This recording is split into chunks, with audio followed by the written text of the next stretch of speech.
Alrighty, guys. Hello again. Thanks to everyone for coming. And no, I didn't fall asleep. I was just being fashionably late, you know, as I plan on doing for, whenever I want. But yeah, tonight was supposed to be a good night. We were supposed to have a couple laughs. I had a stream idea set up. Me and the guys worked out kind of the details last night about PUAs, and it was going to be fun. Unfortunately, that's not where we're going tonight because tonight, apparently, we have all imagined things because this Texas shooting that happened.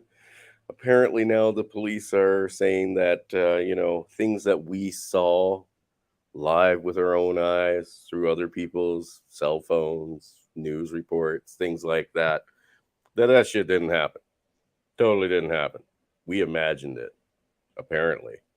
Who the hell knows? But I got my good buddy Eric Zombro here, of course, former police officer, to kind of help walk us through all this because, again, gentlemen, it's nice to have confirmation rather than theories. So, Eric, thank you for coming, brother. Oh, no problem. No problem. Now, guys, I'm sure we've all seen footage like this, and I do have it muted because fuck CNN. But I'm sure we've all seen the footage where these police officers outside of the Texas shooting were holding parents back, putting them in handcuffs, beating the crap out of one, pepper spraying others. Yeah, unfortunately, they're saying that shit didn't happen. Just didn't happen. Well, that one video is definitely disappeared. It's I mean, they were on that guy, and I mean, there was at least 3 guys throwing punches and a couple of guys pile driving knees into him. I mean, they were tuning him up. Yeah, quite well. And it was outside that bus that you just saw in the corner there. Yeah, they were doing a river dance on that guy. Yeah, we all saw that, right? Go try to find that video now. I can't find it. It's scrubbed. And this is the closest we'll get. Okay, so now, obviously, we know the lefties, they love to deny shit, when it happens. So, I mean, I figured if CNN's reporting on it, that'll be the nail in that coffin. Even they won't deny their own footage. Not right away, anyway. But we all saw that. Yeah, they deny it. I mean, remember that it was mostly peaceful. It's the guy standing in front of a blazing inferno.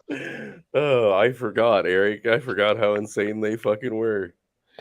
Oh my god. But anyway, yeah. So, and I know CNN doesn't show it in this video because I've already checked it out. I mean, I've watched the bulk of it for you.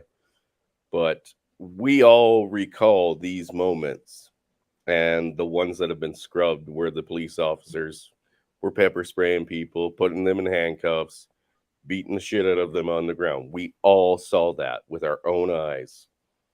Well, apparently the police department now that's involved, they're basically saying it didn't happen. So they've started their campaign of deniability. They are removing things off of their Facebook pages, Twitters, their community pages, things like that.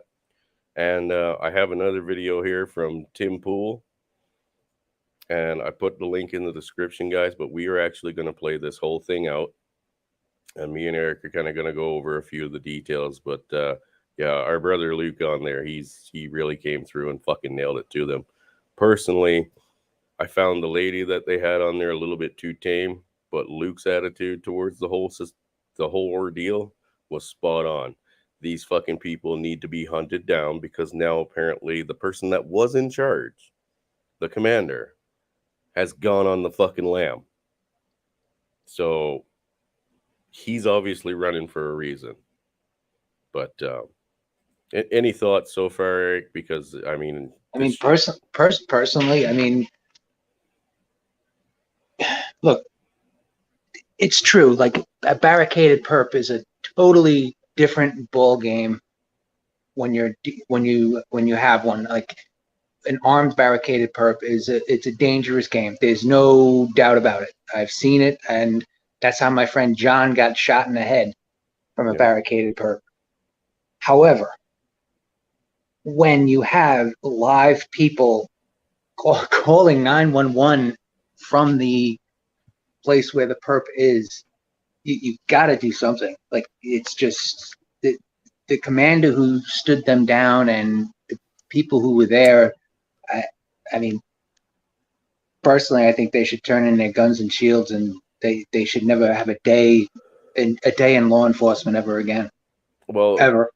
I think he has. He's turned in his gun and shield, and he's fucking Good. gone on the lam. Good. He's gone on the run. I wouldn't trust him to sell pencils. Well, because if you're that poor under pressure, then you shouldn't be a cop. You shouldn't be. Tim and Luke are going to go into some really fucking enlightening details on this video. And, you know, they're going to kind of confirm a few things that I think most of us kind of had the, you know, suspicion of, like, you know, where did he come up with the money for the guns, right? And I mean, they go into a few more details. Yes, it is possible that he did save up this money for these weapons. The kid didn't pay rent. He didn't pay for his cell phone.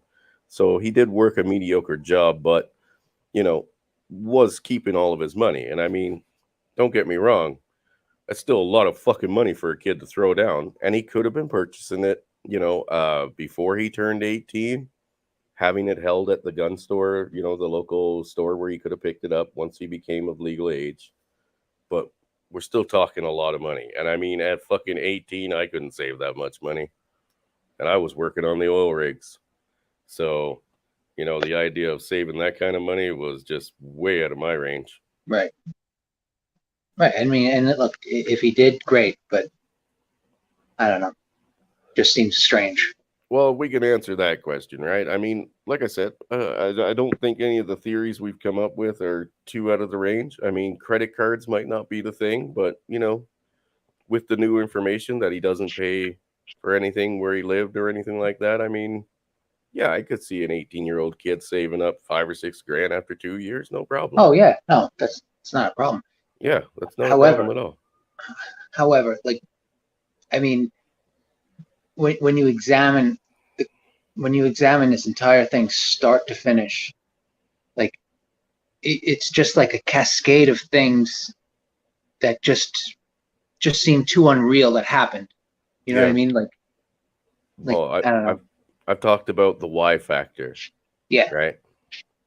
Everything we do, guys, has a why factor in it. You know what I mean? We walk down the stairs, step on a toy, and don't end up fucking breaking our necks. You know, that's just the why factor.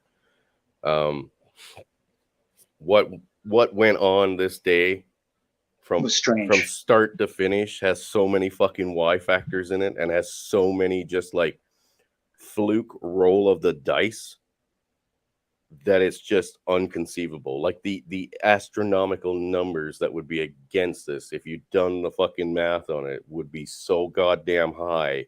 Right. It's like it's almost like rolling Yahtzee 100 times in a row. You know, it's just it's very strange. I kind of just think of Spock, like your odds are like 160 billion to 1. You right. know what I mean? Like we're going back to Star Trek fucking numbers. Yeah. It's just insane. But, you know, for what Tim and them go over in this video, if you guys haven't watched it, it's very clear that they know they've done everything fucking wrong, and now they're trying to backpedal because they are actually threatening one of the mothers who was there behind them in the fucking hallway during the event. They have threatened her with obstruction of justice if she speaks out about it. If that doesn't set off all the fucking red flags that they have fucked up by the numbers, or there's something seriously corrupt going on here, nothing fucking will. So, Eric, we're just going to get into it, brother, because this is a 14-minute long video, and I don't plan on being on for much more than an hour and a half. So if you're cool with it, we'll just start running. Right ahead, sir. Some narratives real quick. We have the story from Newsweek. Uvalde mom who saved kids from school shooting says police threatened her. Have y'all seen the video of the mom who went in the building, giving an interview and explaining what happened? I will tell you this. The conclusion is simple.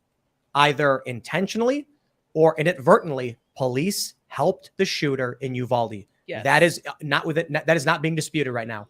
So when people came out and slammed the police because they were standing in the hallway for 70 minutes, at this point, everyone said it was incompetence. These people are cowards. But then when this mother says the police actually stopped her inside and they tried stopping her while she was already in the building, you have to wonder if there were people in the building trying to get in the classroom, this mother, and the police not only were not going in, but they were even stopping her and others. And this only ended because I believe it was a CBP tactical unit that defied orders and just breached the building. The cops there, I would presume, were just accidentally helping the shooter.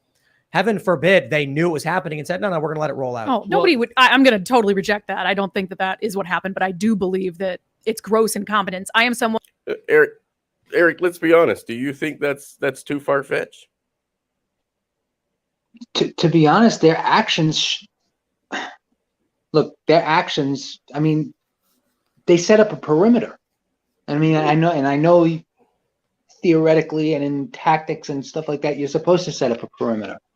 Right. However, they set up a perimeter, but they were facing the parents. Like they weren't facing like the building. Like I don't know. Like every video I've seen, they were facing the parents. Like yeah, but I think personally, I think she's giving them way too much credit for what she's giving them way too much credit. Like and like I said, I'm not saying it's the guys that just showed up. I'm saying whoever was in control of the whole situation. Yeah, the scene commander. Hold back. They should have just fucking ignored it altogether. Of course. I mean, even if they got fired, it's better to lose your job saving a life than to just stand around and do nothing like a coward. Well, and you've said it before, man. When you've got an active shooter, you have to fucking engage. If you stack up bodies in the hallway, you stack up bodies. That's what you're paid to do. Especially when it's fucking kids. And as I said, like we were trained, like, we were told something like this, a robbery with a gun and there's shooting going on, like in the subway or on the streets. We'll give you a funeral. We'll take care of your family, but you got to stop the violence. You got to stop the incident. Even if, and we were like told, like we had shrinks come in and they explained like the very presence of someone that can just knock that person out of that fugue state to just snap him back to reality can save a life. Even if it's just for like a second or two, it can possibly save a life. So even if you just went there and you became, a bullet sponge, like your sacrifice could have saved somebody. Like, well, I mean, we talked about that before. I mean, right. If you distract him, even if it is for that second, and he fucking puts you down, he knows now that people are coming in to get him. Yes. Right? Like the door is fucking open and people are going to start fucking charging in, and you're only going to take so many before you go up against something that even your AR is not going to stop. Yeah. Generally, they'll turn the gun on themselves. Right? Exactly, because they don't want, like most of and look, most of those people do the either self-deletion or suicide by cop. Yeah, I've heard that's quite common. Right, but like it's just to me, it's just mind-boggling that they were held back, and there has to be more to it. And I was telling you earlier, like it gives credence to the conspiracy theories that they were ordered by any number of groups to hold back for a political agenda. That's what was floating around on 4chan and on Reddit. Like I said, man, I cannot disbelieve it. With everything that we've seen the first days of this going down, the fucking O'Rourke, or is it Beto O'Rourke? Yeah, Beto O'Rourke. Fucking being there on location, like same fucking day or that afternoon or next afternoon, whatever it was. Like all of these fucking obviously left-wing people plus their fucking supporters and their influencers all fucking showing up at the same time. Like this was awfully fucking sketchy from the get-go.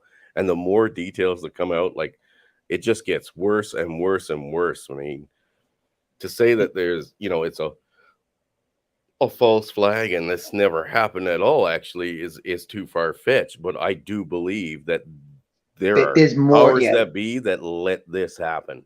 Yeah, there's a lot. It's like an iceberg we're seeing just very little of the entire picture. Yeah, we have to see what's under the water, which is generally fucking massive. Right.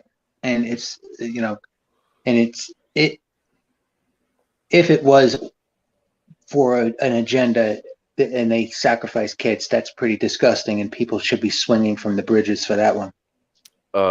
Hockey mask time, brother. Yeah. Hockey mask time all the fucking way. Like I said, I don't like it when people fuck with kids. It really spins me up, and I don't mean like disciplining your children. I mean like fucking with them, like the trannies and stuff are doing. That pisses me off on levels I can't explain. Right, like fucking hockey mask time. I agree. Absolutely. Break out the chainsaws, baby. Let's go to fucking town on this. But I wanted to ask a question. When they're going to go into pretty quick here, talking about the first two people that showed up, which were officers with the riot shield.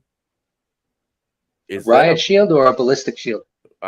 That's just it. They don't even go into details. They just said a shield. Well, a ballistic shield. I mean, one, they weigh a lot, but two, you could shoot those things with a 50 cal round and it'll bounce off. Okay, at least the ones I've seen. So if they had ballistic shields, they could have gone in. But if it was just a regular riot shield, I mean, that's just plexiglass. Yeah. Okay. So, and like I said, they don't even specify. I know on some of the videos we saw them with the actual ballistic shields because they're all black, right, and big thick things. It's all black, and it's got a small strip for vision. Yeah, exactly. The ones you shoot around, but you can still focus through. Yeah, I mean, those are the only ones we've seen in any of the footage. So I have to assume that's what the guys had, was a ballistic shield. Yeah. Now, with a ballistic shield, would you take on a fucking shooter? Yeah. Yeah, you would, right? Like absolutely, head on. I mean, no problem. That can give you more mobility to close in on a target with a ballistic shield. Yeah, because I mean, even an AR isn't going to pass through that. No, because it's angled. It's angled, and you would need a very, very high armor piercing round for going through the ballistic shields, at least that I've seen. Okay. You need you need something very serious. You need 50 caliber armor piercing rounds, at least for the city. Okay, so like I said, they don't go into details, but that's all we see on any of the footage are fucking black ballistic shields. And I know they're ballistic shields because they do have that little visible window that you're talking about. Yeah. If it was a riot shield, okay, I understand. But well, riot shield is clear, but it's pretty thick plexiglass. I mean, you can bash a bottle on that and it'll break. Yeah, but you're not going to start putting AR rounds through it. No, it'll go right through. Yeah. Right through. Yeah. So, I mean, I can understand where that would have. It wouldn't even stop it. Yeah. Well, I would understand where they would have had some hesitation with that alone. But if that was the case, why would they even fucking mention it? You know what I mean? And these are the first two officers that show up, and they're the ones she's about to talk about. So we'll play that through. But I just wanted to clarify that, you know, we are right on the fact that the riot shields won't stop fuck all, but ballistic shields will stop pretty much anything you can throw at it. Anything that you can buy in any kind of store, yeah. Yeah. Okay. And definitely anything he had. Oh, yeah. Yeah. Hands down. Yeah. Okay. Just so we're clear on that. Because, I mean, personally, I would have went in there anyway. But you have to remember that when you roll up on the scene, like usually it's just your regular street cops, maybe even just say a sergeant was there. When the first people on the scene, like at something chaotic like that, the senior officer on the scene is the one who starts making the calls until the ranking officers arrive. Mm-hmm. So like the senior officers on the scene should have taken charge and at least done something. Like it's just odd that none of them acted. I just find it strange that no one. I don't know. It just seems they all just. You can't have 19 instances of people not wanting to act. Like they had to have known something was going on. Well, it has been confirmed that they were told to hold back. Right, but they were told to stand down and not engage. That's the guy who's gone missing. right? Yeah, but he couldn't have known right away. You know what I mean? Like when you arrive at the scene of something so chaotic like that, you assess and you call for more backup, and you immediately you jump into action. You have to do something. Okay, well, but like that would mean that he was waiting as soon as the radio went off, that he just jumped on his radio and stood everybody down, which is in my view insanity. well, not only that, but this guy was under pursuit. The two officers that were there first were the ones chasing him. Right. And he crashed outside of that school. So there were two officers immediately on the scene giving details of the chase that happened beforehand. Right. Right. And usually a chase like that, like I remember one time where we had the borough commander go over the air with get that guy, authority car 1. Like that was the only time I ever heard of anybody who's watched me knows that my fat got turned ever heard of anyone high ranking chief or above ordering the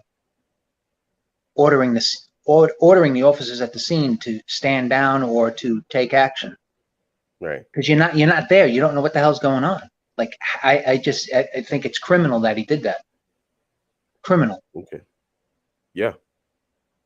But I mean, for him to do that, can you blame conspiracy theorists for saying, hey, this really sounds like it's fucking planned out? Of course they not. wanted some carnage, you know? And of course, the person that did all the calling out is now nowhere to be found. Right. They've lost track of a police officer. The police have lost track of their fucking police officer. And not just any cop, their top cop. Yeah, their top cop. Their top cop's gone MIA. Yeah. No, nothing strange here. No, nothing to see. So here's what I'd like to do. I'd like to go through this video and point out a couple of things along the way, but I would like you, once we get through it all and everybody has everything that they know up to now and the details here, I'd like you to run through what you would expect a scenario to happen from start to fucking finish, knowing that you're in pursuit of a guy and he's crashed and now he's pulled out a fucking AR and he's running for a school and now he's in the school. I want you to give me how that should have played out. Because, okay. I mean, we saw how fast it happened here in Canada just this past week. Guy had a BB gun. He walked within fucking 100 yards of the school and was downed instantly. Yeah, and you know what? That's Darwin in motion right there. You have to be the dumbest person on earth. So no sympathy for him. Sorry. Yeah, especially being that, it's this close to an incident like this happening in Texas. I mean, Come on, guys. Come on. Think some shit through. But anyway, we'll play on here because, like I said, we got to get into it. I'm very pro law enforcement, pro good law enforcement, as I think we all should be. But I don't think there's any excuse for what happened. I'll also note the U.S. Marshals lied about this. They blatantly lied about it. They denied handcuffing any parents, even though immediately there were videos of handcuffed parents on the ground. This is May 27th, 8:58 a.m., U.S. Marshals official Twitter handle. Additional U.S. deputy marshals were asked to expand and secure the official law enforcement perimeter around the school. Deputy marshals never arrested or placed anyone in handcuffs while securing the crime scene perimeter. That's a lie. They tasered parents, right? This is the insanity. Why give them the benefit of the doubt, right? We shouldn't. About benefit of the doubt about what they're saying, number one, and two, this entire saga and event. I think it's possible Luke's about they were waiting for the shooter to run out of ammo. And they were lying through their teeth about every aspect of this. It's not out of the realm of possibility to say that they were aiding and abetting at this point when we know all the details here, because how long? What's the time frame here? Why are there so many unanswered questions about this very specific event? And this mother came and said some very important things that contradicted the official police story. Once again, they can't get that story straight. They keep lying through their teeth. And when you look at their actions, they arrested, handcuffed parents, tasered parents, pushed them away, set up a blockade, and they told everyone on the news there was no active shooter. It wasn't an active shooter information. Why? What information did they have that provided that information, since there was kids inside of the school literally calling them, and with the dispatchers, with their radios, were telling them it's still an active shooter situation. Children needlessly died because of these police officers' direct intervention that killed children. This is not the truth. There's one child shot, bled out, died specifically After because the police 40 minutes. After 40 minutes, there's another officer that allegedly said, say something. If you're in the room and you need help, said something. The killer shot them. This mother came out and she said two very important things. One, that there was an active shooter situation that was going on for a lot longer than the police said it was. And two, when she first came in there, she said that there was no police officers inside, but they did try to stop her outside. So what in the world were they doing? Why would they give the orders not to go in when specifically they were getting information from the radio saying it was still active? They said that they thought it was not active. What evidence did they have giving that information? They won't provide that. There needs to be some serious questions. Mm-hmm. There needs to be some accountability. Put these people on a stand right now, so we find out. Yep. So we find out what happened, because the blood on those children's hands. I mean, they're responsible for it, whether you like it or not. And this whole Back to Blue crowd needs to really understand the true realm of what happened here, because it happens a lot. She real quick. She's the threat was that she said if she spoke up, she would be charged with obstruction of justice. If she spoke up outside in the moment. After speaking critically about the incident to the media, Gomez said an officer threatened to charge her for violating probation on an unrelated charge for obstruction of justice. Disgusting abuse of power. I mean, that right there shows you that they're trying to cover up and silence critics of them. Scared. Pathetic punks abusing their power. Fire all of them right now. All of them should be fired. Would you agree with that, Eric? Hands down. That whole department, everyone that was in the department that day should be fired. Yeah. And wouldn't you agree that's a fucking blatant misuse of power? Oh, of course. To threaten the fucking people for calling you out. You threaten somebody's free speech because you don't like what they're going to say, and then you're threatening to lock them up on a unrelated charge. That's absolute bullshit. For calling them out, and you calling know them that out on their stupidity. Yeah, because that officer was there that day. Right. Yeah. So he knows that it's his ass that's on the line. Of course. Yeah. Yeah. You know what else you're not seeing on the internet anymore is the video of the officers standing around chatting. Oh. You know what? That might be fucking scrub too, buddy. Like right now, like I said. I was looking for that today after we chatted. I couldn't find that either. I was hoping to find the video of the guy being handcuffed and fucking 6 people standing around him that I know I saw. This wasn't some gaslighting fucking moment. No, you know what I mean? No, it's not. Other people. You saw it too. Yeah, they were doing a river dance on that guy. I mean, they were just going to town on him.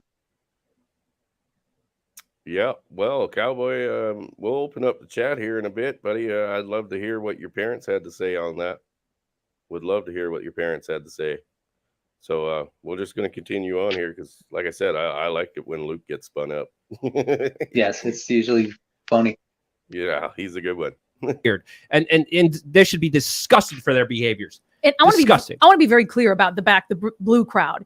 I believe that the way that this is handled absolutely was a travesty and a tragedy. I don't believe there's any excuses for what happened. They had a drill. They had a drill practicing this weeks ago. I don't believe there's any excuses. And they had an AI program that they literally had trying to prevent this. They were training inside of that school days before this shooting. March. Yes. March. Yeah.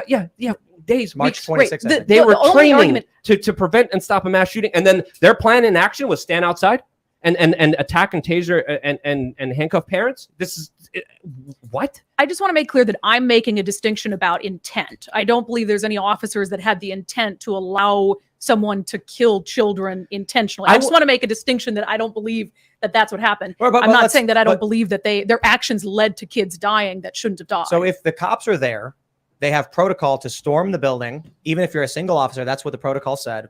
And they all stand outside for, what was it, 70 minutes? Mm-hmm. I think you can argue what you mean by intent, but like, yeah, they were like okay with him doing it. That's the thing. They were okay with it. Absolutely. It's a fact. Like you can't stand outside hearing the gunshots go off like they did and and pretend it's not an active shooter situation and but lie through their teeth about it. My point is, they're standing outside hearing the gunshots for 70 minutes, and they were like, no, go in. Yeah, it means they were fine with what was happening inside. Now, I understand there's going to be we can get into a semantic argument what it means to be fine. Sure. I'm not saying they were like high-fiving each other. I'm saying they were like, it is preferable for me to stay here than do anything to help these kids. Well, when it comes to a business that opened up when Walmart was allowed to be open months before that, they were tough guys. They came in there. They shut down grandma's small business. A kid wasn't wearing a mask in school. They dragged him out of school, handcuffed him, arrested them in many instances. A parent had a baby that wasn't wearing a mask on a plane. They were all tough in that time. But when it came to children losing their lives, calling them, talking to them, right? I mean, we saw it here, fucking, to the point where they had no problems fucking mowing down unarmed fucking protesters with fucking 2,000-pound horses. You know what I mean? Everybody was a tough guy then, right? Look, and I'm not gonna pull punches. There are some people who should not be cops. There are some people who just become a cop to just get the pension, get the benefits, and the retirement and the steady work, and they're shit.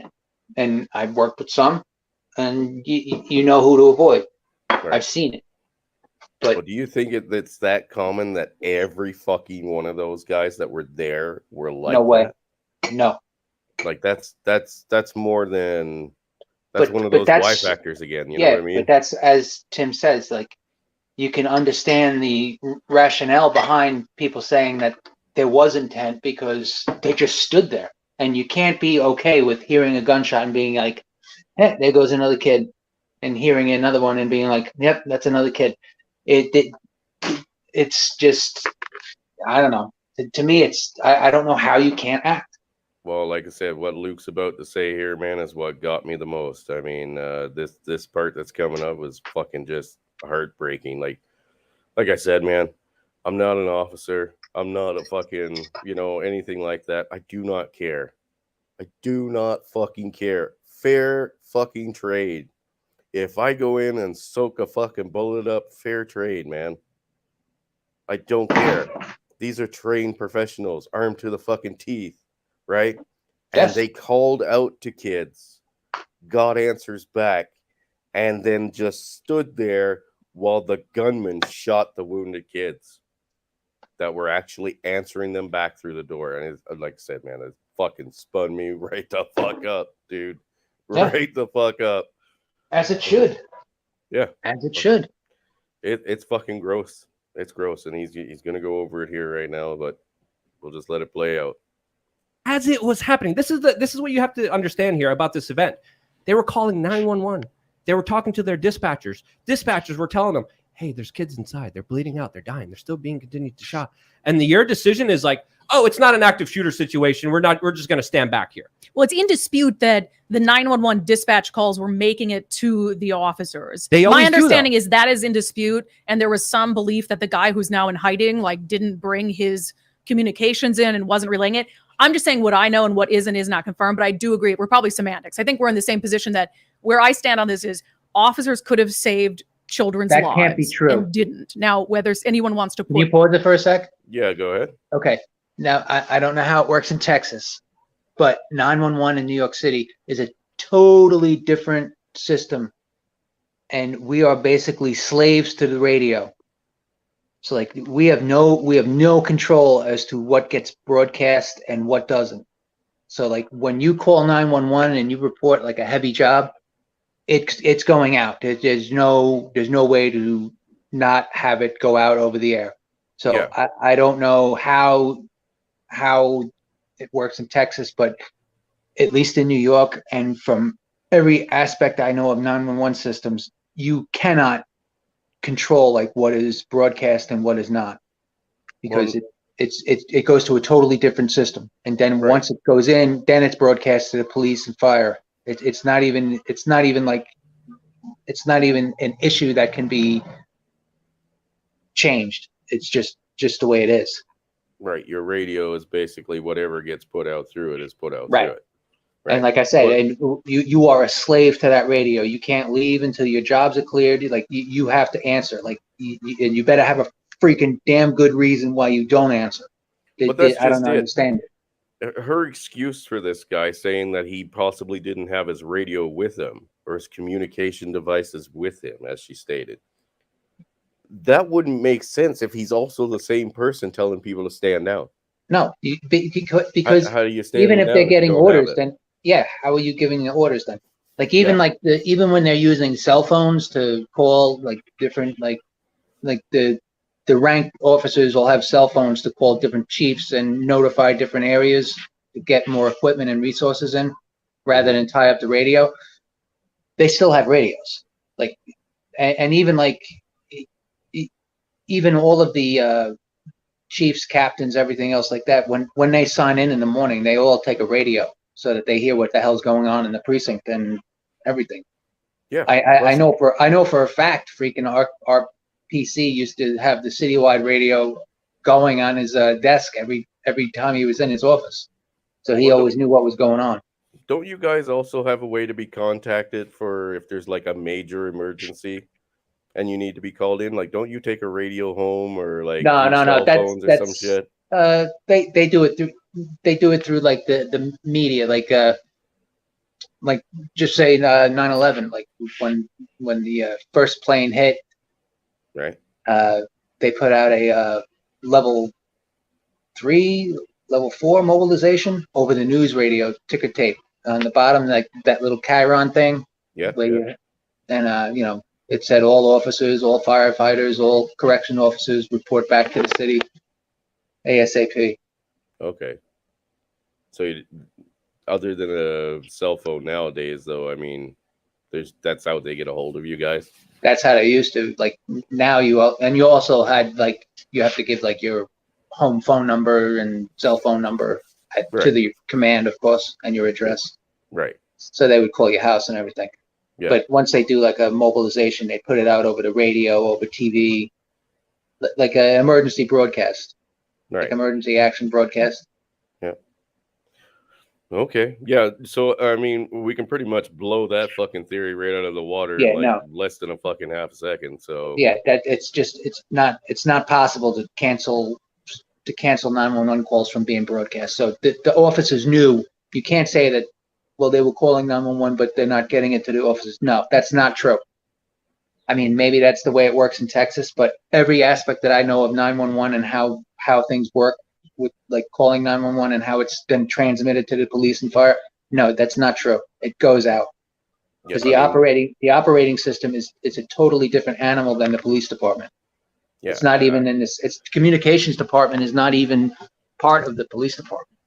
Well, when we had the explosion out in Alberta at the refinery, it was a big nitrogen tank exploded.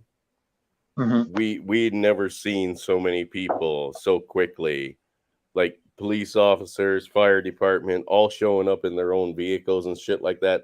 Like there was no way that this was just the on-duty people. You know what I mean? When that fucking call went out, everybody got it. Whether they were on duty, off duty, didn't matter. In the middle of jerking off, they still got the fucking notification that, hey, we got a calamity about to go down and like an entire refinery full of fucking oil is about to go fucking boom boom. Right? Oh yeah, well, something like that would be a heavy mobilization. That's a heavy job. So yeah, they'll call in the freaking they'd call in the military fire departments if they had to. Yeah, I've seen them. I've heard about them doing that down in Texas. Yeah, we didn't have a military base close by, but like it was more than on duty staff. Right. You know what I mean? Like there were plainclothes people that just had their cars parked on the side of the road around the refineries while we were evacuating the area. They just showed the fuck up. You know what I mean? Yeah. So everybody knew what was going down immediately, and if they were off duty, they were still coming in. You know Oh yeah. Yeah. So I think that's definitely blown out of the fucking water there. We'll go on. Put intent on the officers. I'm not in their brain, and I don't believe that anyone would intentionally. The police officers felt that it was preferable to remain outside while they heard the gunshots and children being killed, They preferred that. You can't assume what they did because we don't know what they did. Well, that's why because I'm they're saying lying is we through their can't just- teeth. But you saying, well, they didn't want to get hurt. We don't know that. We don't know what happened. And They to be just clear, lied. that's what I'm saying is I'm not in their Why- heads and neither are you. So Absolutely not. But I know they're liars. a lot of the story has changed, right? My understanding is that CBP, the tactical unit that actually went in with the shields, were defying orders. Is that still the Yes, case? that's an officer that showed up there, and then him and his buddy, they had a shield that they used specifically, but they waited 30 minutes. They were given orders, they got there, and they were told to stand down. They stood down for 30 minutes. Then after those 30 plus minutes, this is the official story. Again, everything should be questioned because these accounts have been contradicted multiple amounts of times. But the current story is that they waited 30 minutes, and then after 30 minutes, then they decided to disobey orders. And then go in That's the with a point. number of Who- officers and a SWAT team. Who was giving orders to allow the shooter to kill people? Well, isn't it that guy that is now in hiding? Is that what it was? I think so. I think he So was there the, was- the commander. So there was a protocol. A single officer was supposed to storm in. At least that's what I read. And again, the story's changed. But my understanding was in March, they had done drills. The protocol was you actively engage, even if you're by yourself. And it said something like, if the officer goes down, another officer who arrives will have to just go in. Yeah. Which means there was a commanding officer giving orders to multiple agencies saying, That's exactly how we were let trained. the What's that? Did you hear what he said? Like you storm, you act, you go in and you like we were just discussing and what we discussed on the last stream. Yeah. Like that's You how have we to were act. trained. Yes. Yeah. And again, Yeah. like I said earlier, a barricaded perp, that's a totally different thing. That's let's try to talk him down and get him out without, trying to kill him. But an active shooter with hostages and he's starting to kill the hostages, you have to act. It doesn't. And like I said, we were told we'll give you a good funeral. We'll take care of your family, but you got to do something. Yeah. Well, Cowboy, I dropped the link for you to call in. Cowboy has apparently got two parents that are officers or former officers. So he's got something he wanted to add in here real quick. Not you yet, Angler. God damn ninja in here. I'd like to get Father Saunders' take on this too, being a military guy. Yeah, I wanted to invite people in afterwards, but Cowboy actually has something from other police officers to add in. And then we'll open up the stream, guys. Okay, Mr. Cowboy. Lay it on us, brother. Yes, hello. Is this the Democratic hotline? Yes. Is this the phone number I call for free government cheese? Yes. If you come down to our office, we will have a check for you. I promise to vote Democrat if I can get some free stuff. Absolutely. Okay, Please get in the right. hole. Anyway, hello, gentlemen. How are we? Not as good as I should be. Oh, well, I didn't want sorry to hear cover any of this shit tonight. We were supposed to be picking on PUAs, man. Yeah, no. What happened in Texas is obviously a national tragedy for the United States. But it's people don't understand the true nature of policing. People don't understand. Well, frankly, they don't understand their rights, and they don't understand the Constitution and what they can do and what they can't. Very, very quickly. By the way, I wanted to mention. I think you guys know Better Bachelor. Uh-huh. I have a feeling that Better Bachelor watches your show. The reason why I say that, 2 or 3 shows ago, I can't remember who all was on. I know you were hosting it. You remember I called in and I was talking about those 2 cases. I think it was DeShaney versus Winnebago and was it the town of Castle Rock versus whatever? Remember we were talking about how the police have no legal obligation to protect the public? Yeah. Yeah, that was a ruling back in I think the late '80s or mid '80s. There have been many. Yeah. Well, guess what? The very next day after I was on your show, Mitchell, Better Bachelor posted I forget what it's called, like a bulletin or whatever, citing that very article, and it was also from the Von Mises Institute. I just thought that was interesting. I think he listens to your show. I think a lot of people are covering this shit right now, so as they should be. But I was interested in what do your parents have to say about this being there? Are they former law enforcement? Like, are they retired? Yes and no. Okay, so I don't really speak with my stepmother. She sort of framed me for domestic violence. But my father, I still talk to him, and yes, he is still a police officer. They were both Chicago police officers, and then they both retired. But then my father, he decided he wanted to get back into law enforcement, and he became a federal police officer. He's a federal aviation officer over at O'Hare Airport. Okay. Do you guys remember a couple years ago?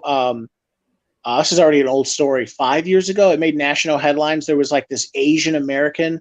He turned out to be a doctor, and he was trying to catch a flight from, I think it was like Chicago to, I don't know. That's the guy that got dragged off, right? They dragged him off. That was my father.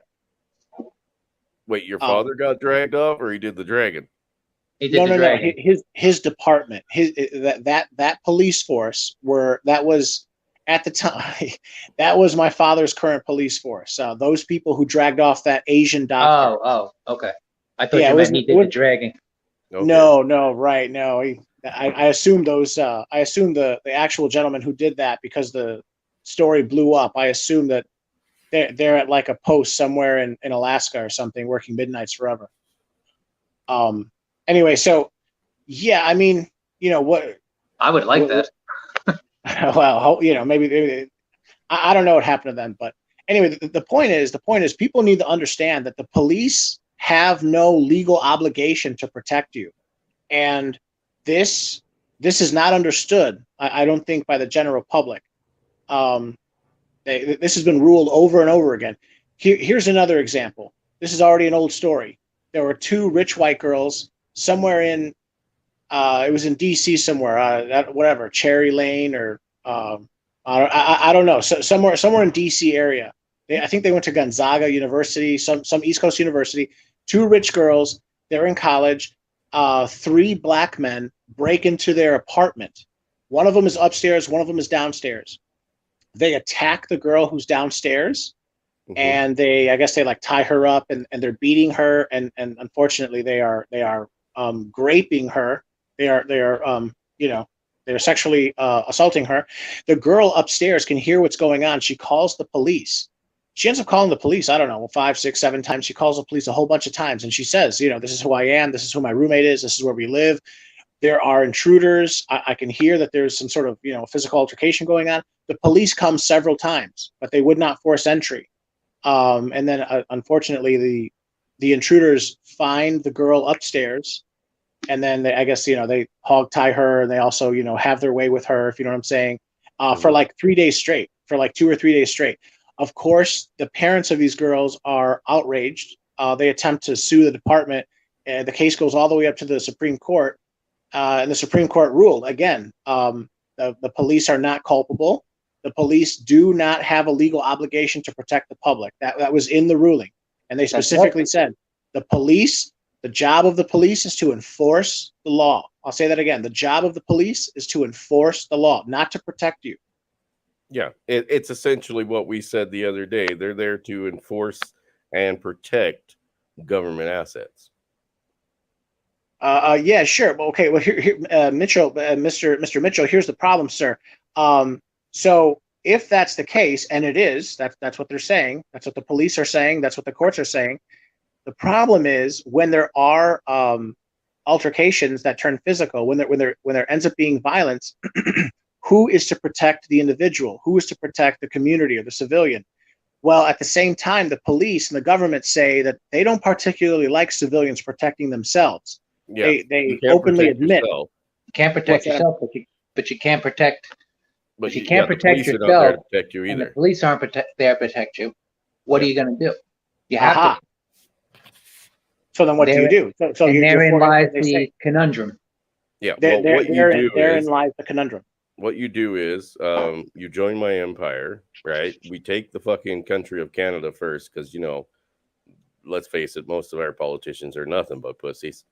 And then we move our way to the south, liberating the entire fucking country, and then maybe the world. Yeah.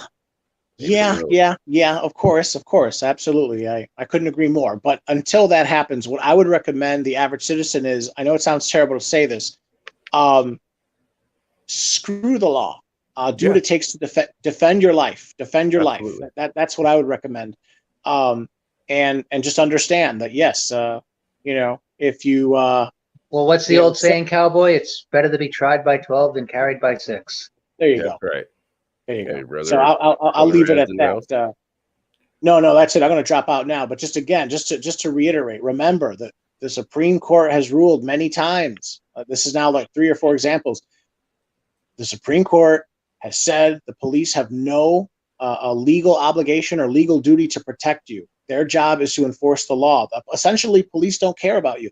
Let me give you another example. This is totally true. My father, one time he was telling me the story. He found this man, or he gets a call. He comes upon this man. This man is shot. He's sitting in a car and he's shot. He's dying. And this guy's like, help me, And my father's like, hold on. He pulls out like a briefcase. My dad would carry with him a briefcase in the trunk of his squad car. And he's pulling out these gloves. He's putting these gloves on. And the guy's like, help me. What are you waiting for? Help me. And my dad's like, no, just hold on. And my father's telling me, afterwards, this guy could have hepatitis. This guy could have AIDS. The real truth is the police don't care. They don't care. My dad's not going to get in trouble if this guy bleeds out. He's not going to get in trouble. At the same time, he's going to make sure the police are going to protect themselves first. You got to understand that too. I know that sounds very outlaw. That's a lot different, cowboy. Yeah, that's because I refuse to give a homeless guy with dribble all over his face, mouth to mouth, and I got screamed at by all the freaking SJWs standing around me in the subway station. I was like, well, why don't you step up and do it? Look at his face. He had all sorts of green phlegm on his mouth, and I didn't have any. I didn't have a one-way valve. I was like, not going to happen. Sorry, okay, but that's very different between fucking shooting. Yeah, that's a lot different than hepatitis and mouth to mouth is a lot different than kids getting blown away. A lot. Okay. Well, here's another problem. You're talking about these kids getting blown away. Of course, you're right. I agree with you. But who wants to be that cop? You said it a couple of minutes ago, Zombro. The first police officer on the scene technically is the guy who starts the investigation or whatever whatever the parlance they use. And then some ranking officer comes on the scene, let's say a sergeant. Okay, you think that sergeant is really going to want to make a call? Because if something goes wrong, who's going to be on the hook? These cops, the first cop that makes a call, that gives out an order, and something goes wrong, he's going to be the one on the hook. They'd rather all stand around and collectively take the punishment. I don't know. All right, I'll leave it at that. But Cowboy, even if you just go by that logic, okay? Even if you go by the logic that they had of their own training, said to storm the building, how on earth did they then go from you stormed the building to everybody hold back? Someone had to give the order. I wonder. Oh, well, that's the thing. I'm not gonna speculate. I still don't know all the details of the case. I haven't really looked into it. What I do know is that, like you said, the police were not facing the building. The police were facing the crowd, and there were parents. There were agitated parents wanting to storm the building. I think at that time, the police were much more worried about. Again, there's liability issues. What if the police tried to stop a crowd of parents and a couple of parents got through and then the parents got blown away? Now they're thinking in their mind, now they're looking at lawsuits. The whole thing is messy, of course. But what I'm saying is that people need to remember the police are there not to protect the public. The police are there to enforce the law. And at the same time, they want to watch their six. Or as my father always told me as a police officer, you got to watch your ass. You always watch your ass. When he would write up reports, he would specifically use specific language to of course to make himself not look like the guilty party and to show the culpability of other parties and to protect himself legally and all this business. You know how it is. You're a cop. Of course, Cowboy. I can write a report right now that makes you look like freaking Hitler. Yeah. And make me look like I'm, Saint Michael, Mother Teresa, right? Yeah. Saint Simeon over here. Yeah, no, you could charm the birds from the trees.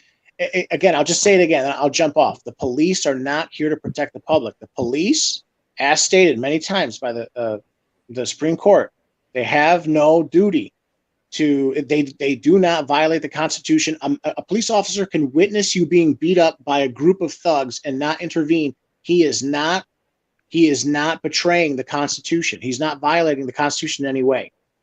So it's just as simple as that. Anyway, I'll let you gentlemen take over again. It's great to see you guys. You too, brother. You too. And like I said, we're going to try to open it up for a bit here before everything shuts down tonight. But you're absolutely right. I mean, guys. Now, what I think we should do, I think we should all turn in our guns and we should allow the police to protect us. That's absolutely. That was actually what was about to drop out of my mouth, except it fucking wasn't. It was quite literally the exact fucking opposite. I'm kidding. Never give up your guns. Never give up your guns, boys. All right, guys, take care. They've got people brainwashed so badly that they actually believe the police will help them. Yeah. Well, I mean, like I said, we've heard it from Hemi, right? In Ontario, those people are so fucking indoctrinated that yes, they would absolutely hand over everything if the government told them. Yes, absolutely everything. Wouldn't stop at guns. It wouldn't stop at anything if they said that, hey, give us all your fucking cars and your bikes and anything that runs on gas because environmentalists, right? And you guys now have to either walk or fucking use a horse. They would do it. They would absolutely fucking do it. And it's not just in Ontario. There's morons down here that would do it too. All over. Here's the thing, guys. When it comes to the law, and I've stated this many fucking times, the law is there for when it's convenient. Okay? No criminal ever fucking once checked his local law enforcement to see how fucking much time he would get or how illegal his fucking actions were about to be. So, in the old term of it's better to ask forgiveness than it is to ask for permission, same fucking rules apply. Arm yourself to the fucking teeth if you can. I don't care how fucking far you take it. Arm yourself, hide it away, keep it where you need it, whatever the case may be. But do not, A, ever give them up, or B, think that the fucking police are going to be there to save your ass in the end of the day. Because it ain't going to fucking happen. My nearest police officer is 45 fucking minutes away. My nearest serial killer is 5 minutes away. Exactly. He's literally sitting at home with a fucking ankle bracelet after killing 4 fucking hookers. Okay. There's areas here in Oklahoma where they encourage you to have weapons because the police are 30 to 40 minutes away. They're cleanup crews. Yeah, that's Eric, you know that yourself. Unless you drive up on something, you're a fucking cleanup crew. There's no look, and no matter how aggressive policing gets, you're never going to have a proactive police department. You're always going to be reactionary. Yeah, you are a slave to the radio. You can't foretell where crime is going to happen. Yeah. You have to wait for it to be reported. Yeah, and like you said, Chris, unless you're rolling right into it, you're only going to get there after it happens. After it's all done and somebody fucking makes a call. Yes. Then you'll start heading that way. I mean, like I said, dude, and I made no fucking joke about that. The first police officer's 45 minutes away. The first serial killer's 5. You can look him up. Okay? He's 5 minutes away. He still tries to get hookers out to his fucking property to murder them to this day. To this fucking day. Because he fucking sends them to a weird, like, half address that's on their location. I'm shit you not, man. Oh, I believe you. I don't doubt it at all. 3 times this past month, his neighbor has fucking put posts up on the community forum because instead of going to his secret location behind his actual house address, they go to their location. So hookers are showing up at their door. And this guy is not supposed to be around any prostitutes at all because he's already, he's being linked to 4 murders. One body they found right on the fucking property outside the house that he clearly put there. Right? Insanity. And he's still out. There's nothing to stop him from walking outside his door, going to this park, and murdering everybody here. And the police are going to be 45 minutes to an hour away. How many houses could he go through in a fucking hour? A lot. Oh, loads of them. Loads of them. Luckily, most people out here armed to the fucking teeth. You hear fucking gunfire going off every day. When I don't hear gunfire every day, I get nervous. But yeah, all around me. And I hear the leftists that have moved out here complaining every fucking other day. Oh, did you hear those automatic weapons going off? No, neither did you. Because they've been illegal since 1981. Yes. So shut the fuck up. Yeah, no.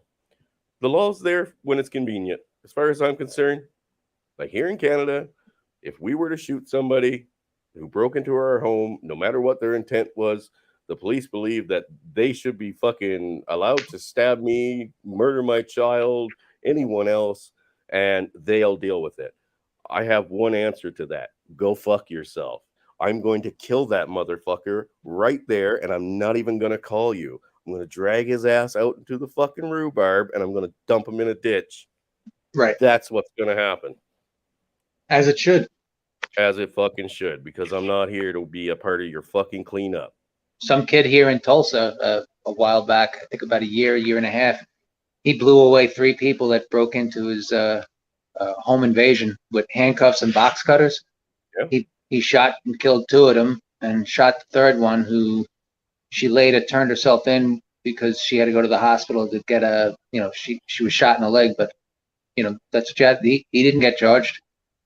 And you know what? I don't care if he did. He still did the right thing. I don't care if you get fucking 10 years in jail. I will come to your fucking prison cell every day and tell you did the right thing every fucking day. Yeah. Every day. Because, like I stated, they're fucking cleanup crew, and that's it. They're not going to prevent jack shit.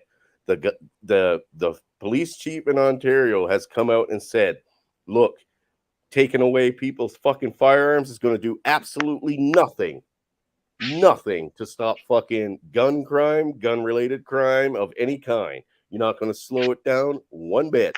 Well, they're using this Texas shooting to get people emotional about gun confiscation. Oh, that's my that's my feeling. Yeah. Well, and like I said, guys, after this, I'm going to host I'm going to put a thing up on Shinobi's Ninja One audio chat. And I'm going to play a book for you guys that I picked up last night and went through today that was recommended to us by Mouth Agape Ape. And I want you to fucking listen to this book. Now, the first draft of it was written in 91, and then it was redrafted, I believe, in 2018. So the details that they go into about when it comes to, not just leftists, but government in general, right? Wanting to set up these shock value fucking incidents so that they can confiscate your ability to fucking defend yourself or protect yourself, whether it be against your neighbor or them, right? All been laid out in a fucking plan somewhere. All of it. It's all about fucking control, right? They don't want to see you as a threat. And when it comes to fucking, population control and everything else, dude, these guys, this book touches on everything. And some of it is a bit out there. I'm not going to lie. I don't follow a lot of the UFO conspiracy theories. Now, on that note, there is no fucking way in hell that we are the only life forms in this universe. Not a chance. And if we're as good as it gets, we are seriously fucked. The whole universe is fucked. You know what I mean? But like I said, a lot of it, there's that piece in the middle, but a lot of it on the start of it and on the end fits perfectly with what we see going on today. Perfectly. These scenarios are, we see them as incidents. They see them as scenarios. This is a scenario. The Texas shooting, scenario. The gun grab, scenario, or a reaction to said scenario. It's just like the one that happened in fucking, where was it? Thunder Bay area or something like that a few years ago when Trudeau went for his first gun grab. Right. Yeah. Scenario. Well, what's that? As Rahm Emanuel said, the former mayor of Chicago, never let a good crisis go to waste. Never let a good crisis go to waste. And these crises, half of them, yes, might be just random, but the other half, totally fucking planned out. 100%. And I mean, this book is fairly old, and it literally goes to talking, it doesn't mention it by name, but the World Economic Forum and what we're seeing from them right now, literally in there, just like a textbook plan. And they had never heard of the World Economic Forum when he wrote the book. So it'll be a good show, and I'm just going to let it run in the channel. And if you guys want to, just pop in and have a listen for free, I've already got it, so I'll play it for you guys. I'm not allowed on Discord anymore, but I'll have to get play-by-play from someone else. That's bullshit, but whatever. Just get back on Discord. We'll get you a laptop. We're taking up donations to get Easy a laptop, so you can go on Discord. No donations. Okay, well, we're gonna play through the rest of this, guys, and then we're gonna get a scenario walkthrough, and then we'll bring in guys from the chat.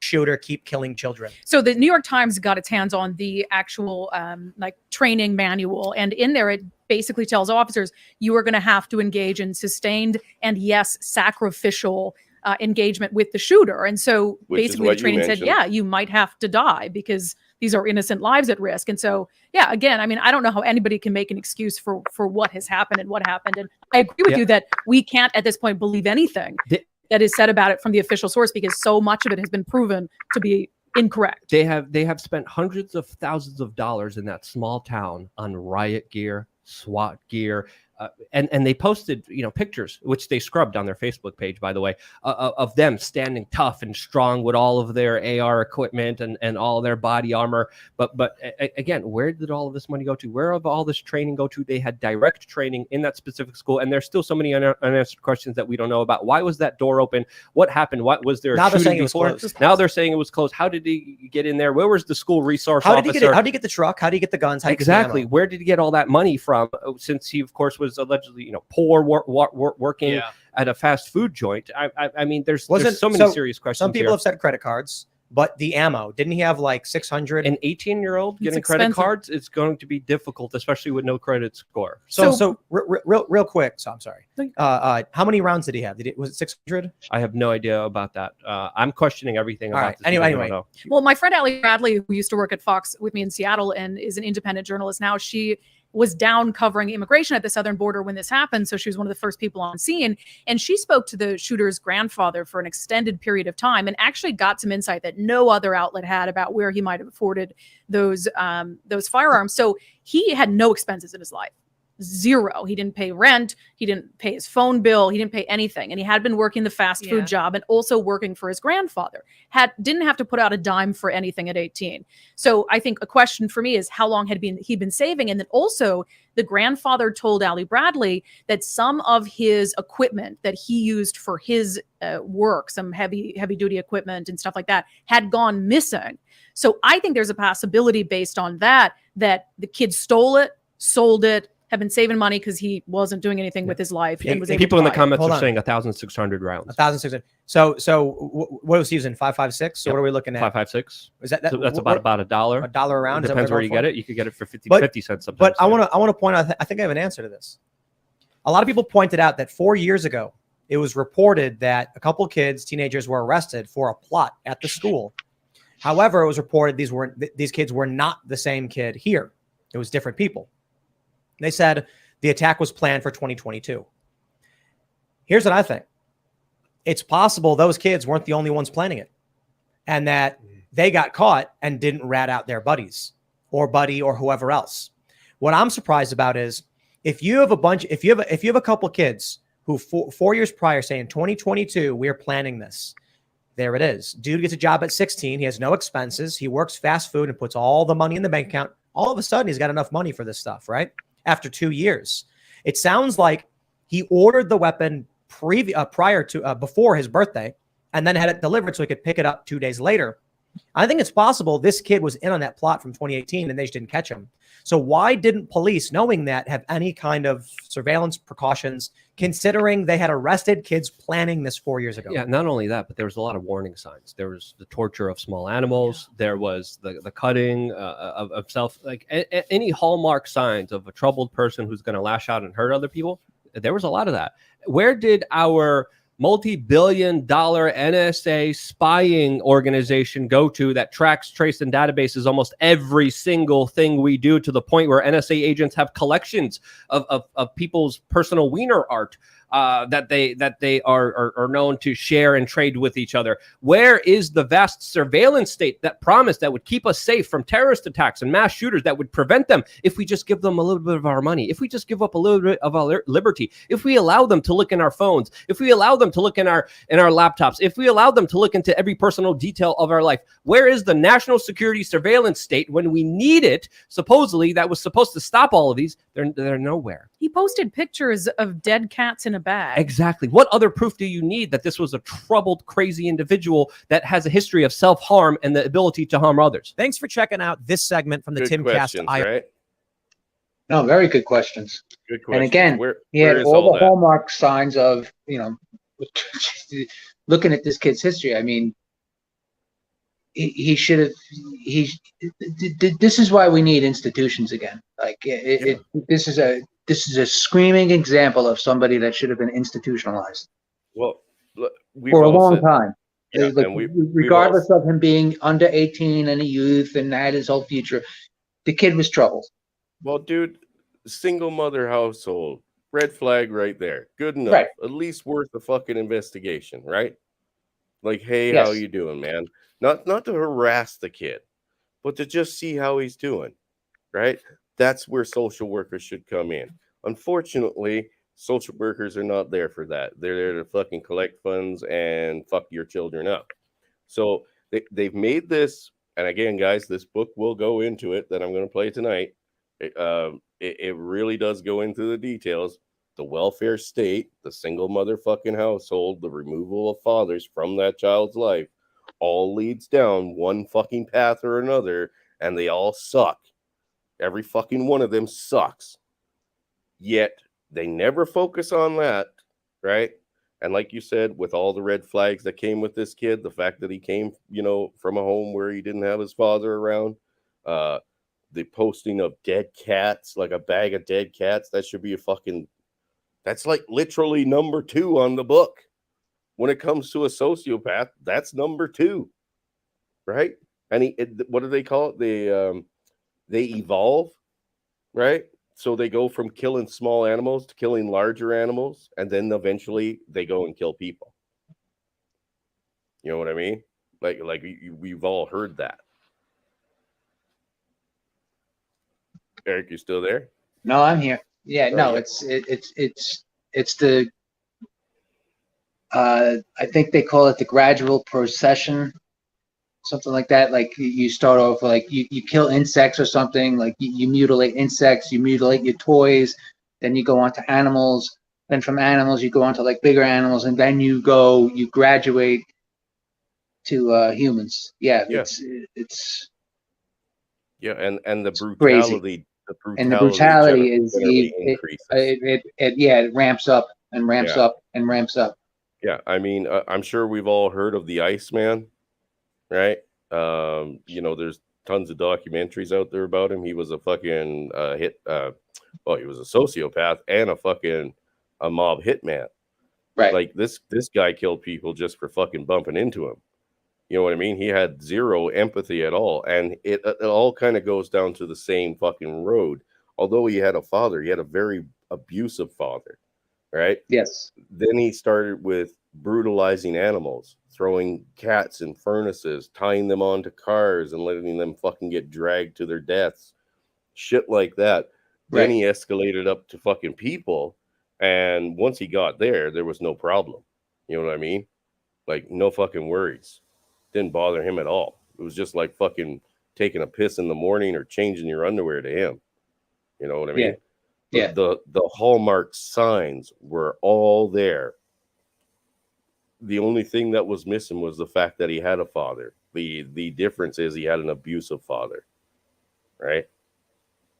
And that could be the case too. I mean, even take up the examples of generally a lot of gay men. You know what I mean? They almost all have a past of child abuse. Yes. Generally sexual child abuse. Yes. Right? There's a hallmark trait with that. Not that some people aren't just gay, but some of them go through a trauma when they're young. A lot of them. Not some. A lot. Well, I mean, even that guy that I show on here from Disaffected, and I think it was Hammerhand who posted his video the other day, or well, I thought it was great. Anyway, he posted one of his videos or one of his streams, or Hamster did. Hamster posted it. And yeah, like he explains it himself that, you know, he was sexually molested when he was a young boy. And, you know, that's basically what led him down his road to being a homosexual.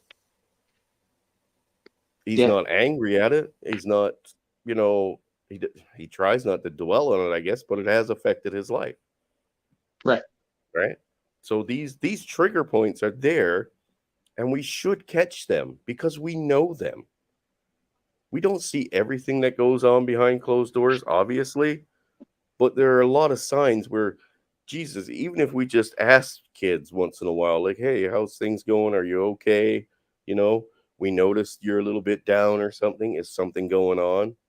Not because we're fishing for fucking details or looking to get their parents in trouble, but we generally should care what's going on with children, especially like in the young teens to preteens, and actually worry about their well-being, because eventually that pot will overflow and they'll find the worst fucking influences out there, right?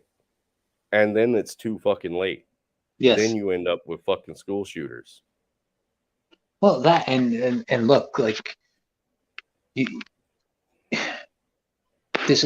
have an entire sea of just single mothers with, you know, kids with no male figure in their life. So I mean, you need to pay more attention to children now more than ever, I think.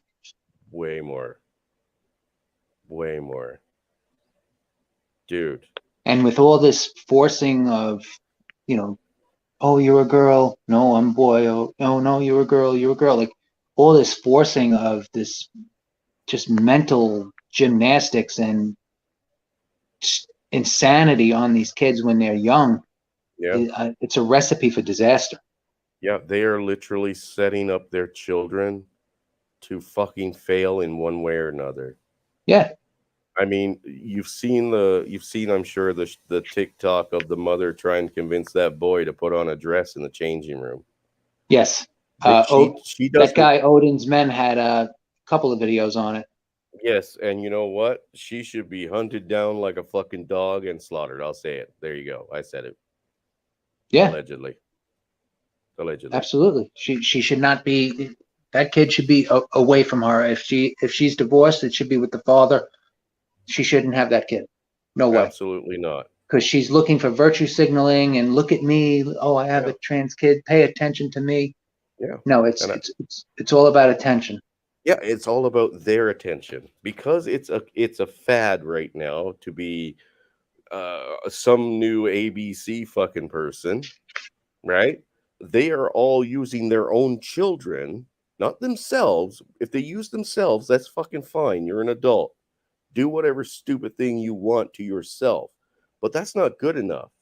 They have to go after their children, because ever since the first person got up there and said, I'm a trans kid and my mom's so proud of me, right? They all want the applause now on Oprah Winfrey when somebody fucking does that, right? Yeah. There was some English couple that just came out. They have, I think, twins, and they're both trans or something like that. Or they have like kids that are like 2 years apart, and they're both trans. Like you have a better chance of winning the lottery and being struck by lightning at the same time than having meeting Jesus. Yeah. Than that actually happening. Like you're indoctrinating these kids. You're not raising them. It's sad. Yeah, it's like the couple I mentioned a few times. The guy's very fucking gay looking, right? Very feminized. The mother is kind of feminized, but mostly masculine. And they have 2 daughters and 1 son. They raised the 2 daughters as daughters, and they raised the son as a daughter. The son was an infant in a dress. That fucking kid is not telling you he's a girl. Fuck off. Right. That's It's- that's all you forcing it on them. Yeah, it's fucking clout chasing. Like you said, it's nothing but fucking clout chasing. And these parents, this is the group that should be investigated. Like Hammerhand stated today about the fucking, taking the kids to these gay bars where they're doing drag. There you go, social services, go for them. But of course not. That's not what they're here to do, right? Not here No, to they'll be help children. celebrated. Yeah, no, they're celebrated. Okay, you know what? Okay, brother. Let's get back on topic because I'm Sorry. not going in a good way. Okay, we've got all the info now. We've seen videos. Eric, as a former police officer, add a partner into your scenario. And how should this situation have played out from start to fucking finish? You've started chasing this kid. What should have happened? Well, first and foremost, like you put out over the radio, like, where you are, where you're going, if armed, unarmed, what he's wearing, the basics. Right. But then you ask for like the heavy units to respond, like, ESU, all the detectives, everything. You get like what they call a city. It would be like a citywide 13. Like they would just send like everybody and their freaking uncle to come and hunt this guy down. And then when you get to a location where the guy is, like, if you start hearing shooting and it's like a public place, like you form a plan with your partner and you go. Like that's it. Like the few robberies and stuff that we went to, like, and even I've been on, like, we entered, we were right in after the person. Like we didn't stand outside because the guy had a gun. Like we went in. Like we had like 5 armed guys go down to a crowded subway station at 6 o'clock in the morning, and we chased him down, guns drawn, putting people on the ground as we were running through looking for the guys. Like we didn't hold back.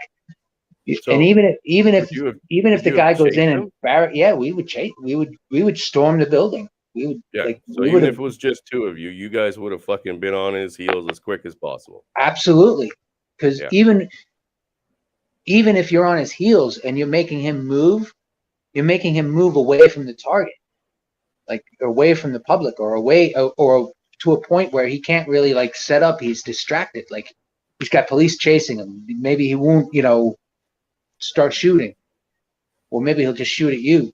But you can't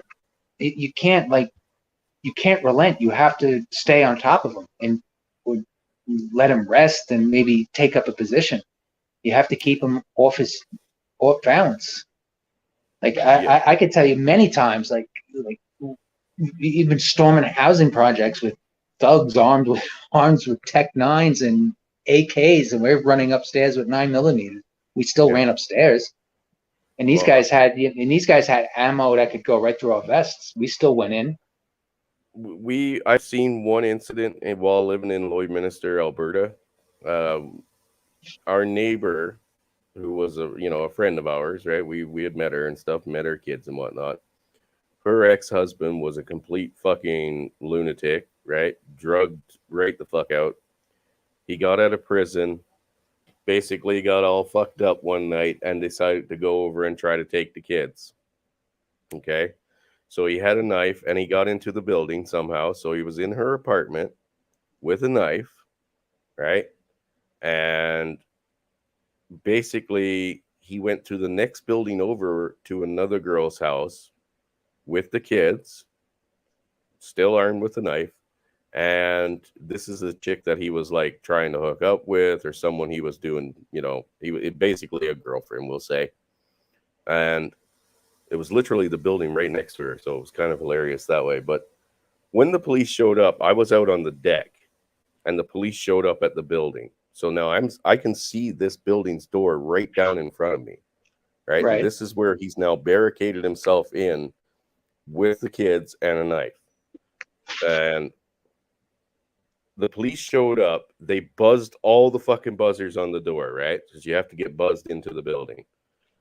Somebody answered, obviously a bit out of it because she was sleeping. And the police, you know, announced who they were. There's an armed suspect in your building. Open the door. We're with the police, or, you know, whoever they are, RCMP. Let us in. And she was just out of it, and she didn't quite get it all. And she just kind of repeated, "What?" And he was like, "It's officer whatever with the RCMP, ma'am. Open up the door, or I'm gonna bash it in." She opened up the door. They were fucking upstairs in a heartbeat.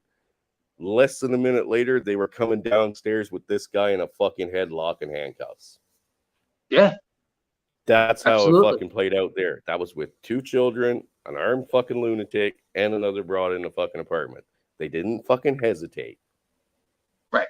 And like I said, I've seen barricaded perps, and that's and I told you before, like that's a totally different animal. Like if he like we have one guy who's barricaded, you know, he was in there by himself, like threatening to kill himself and everything, and that he was armed. Like you send in ESU, they come in with like a battering ram, ballistic shields. They go in slowly. They try to like talk him down and not like, you know, kill him unless he like draws down on him, because the guy's like mentally ill or whatever. They don't want to kill somebody. It's mentally, they want to get him help.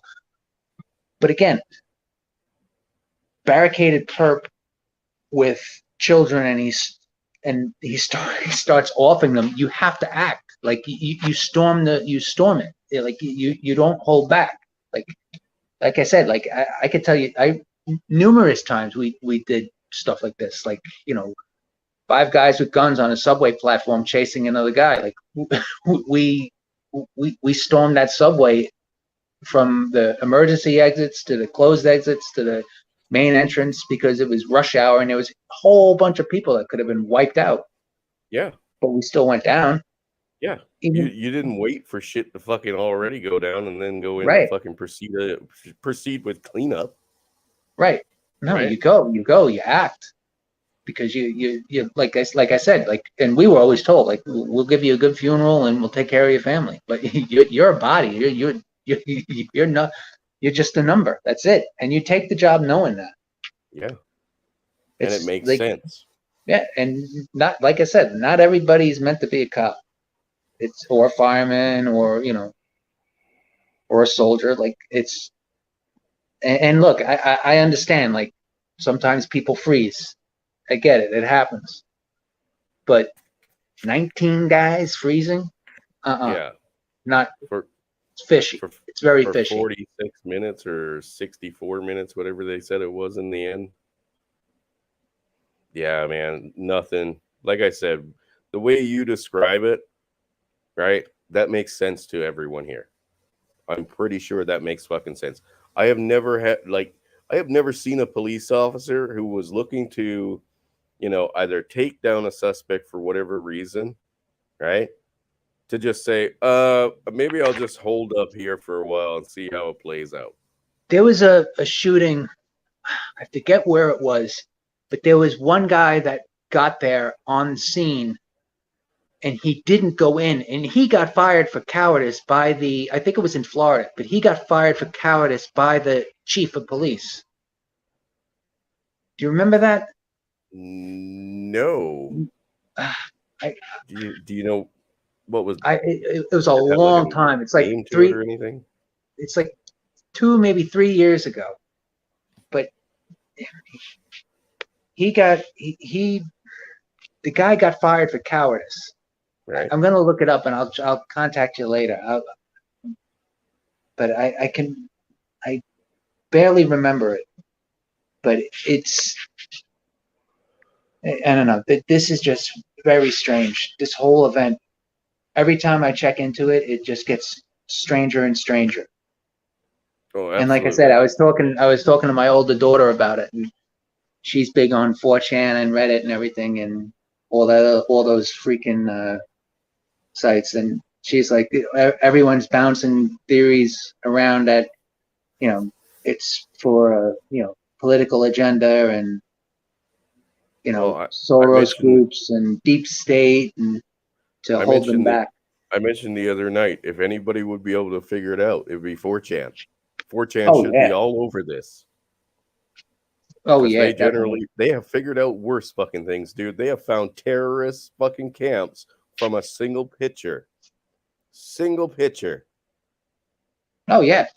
Well, yeah. Look at just look at the creativity they had for finding that we will not divide us. He will not divide us flag. Shia LaBeouf. Shia LaBeouf. They found the flag because of some guy found the flag from the plane that was going over. Yeah. He looked up the flight paths. Yeah. So flight paths and the time of day, tracking the stars, stuff like that. Yeah. Yeah. And they found it again. Right. Yeah. They're awesome that way. Like I said, I'll try to. I think a guy that I watch on YouTube, he used to be active anyway. Tyler from the Imaginary Axis. Okay. Yeah, the Imaginary Axis. He did I'm sure a lot of people have heard of the show Death Note, right? Mm-hmm. And it was set in a time, where essentially the internet wasn't as big of a thing, and it's like an investigation kind of thing, right? Like, a detective looking for this guy who can kill people without, fucking touching them type of thing.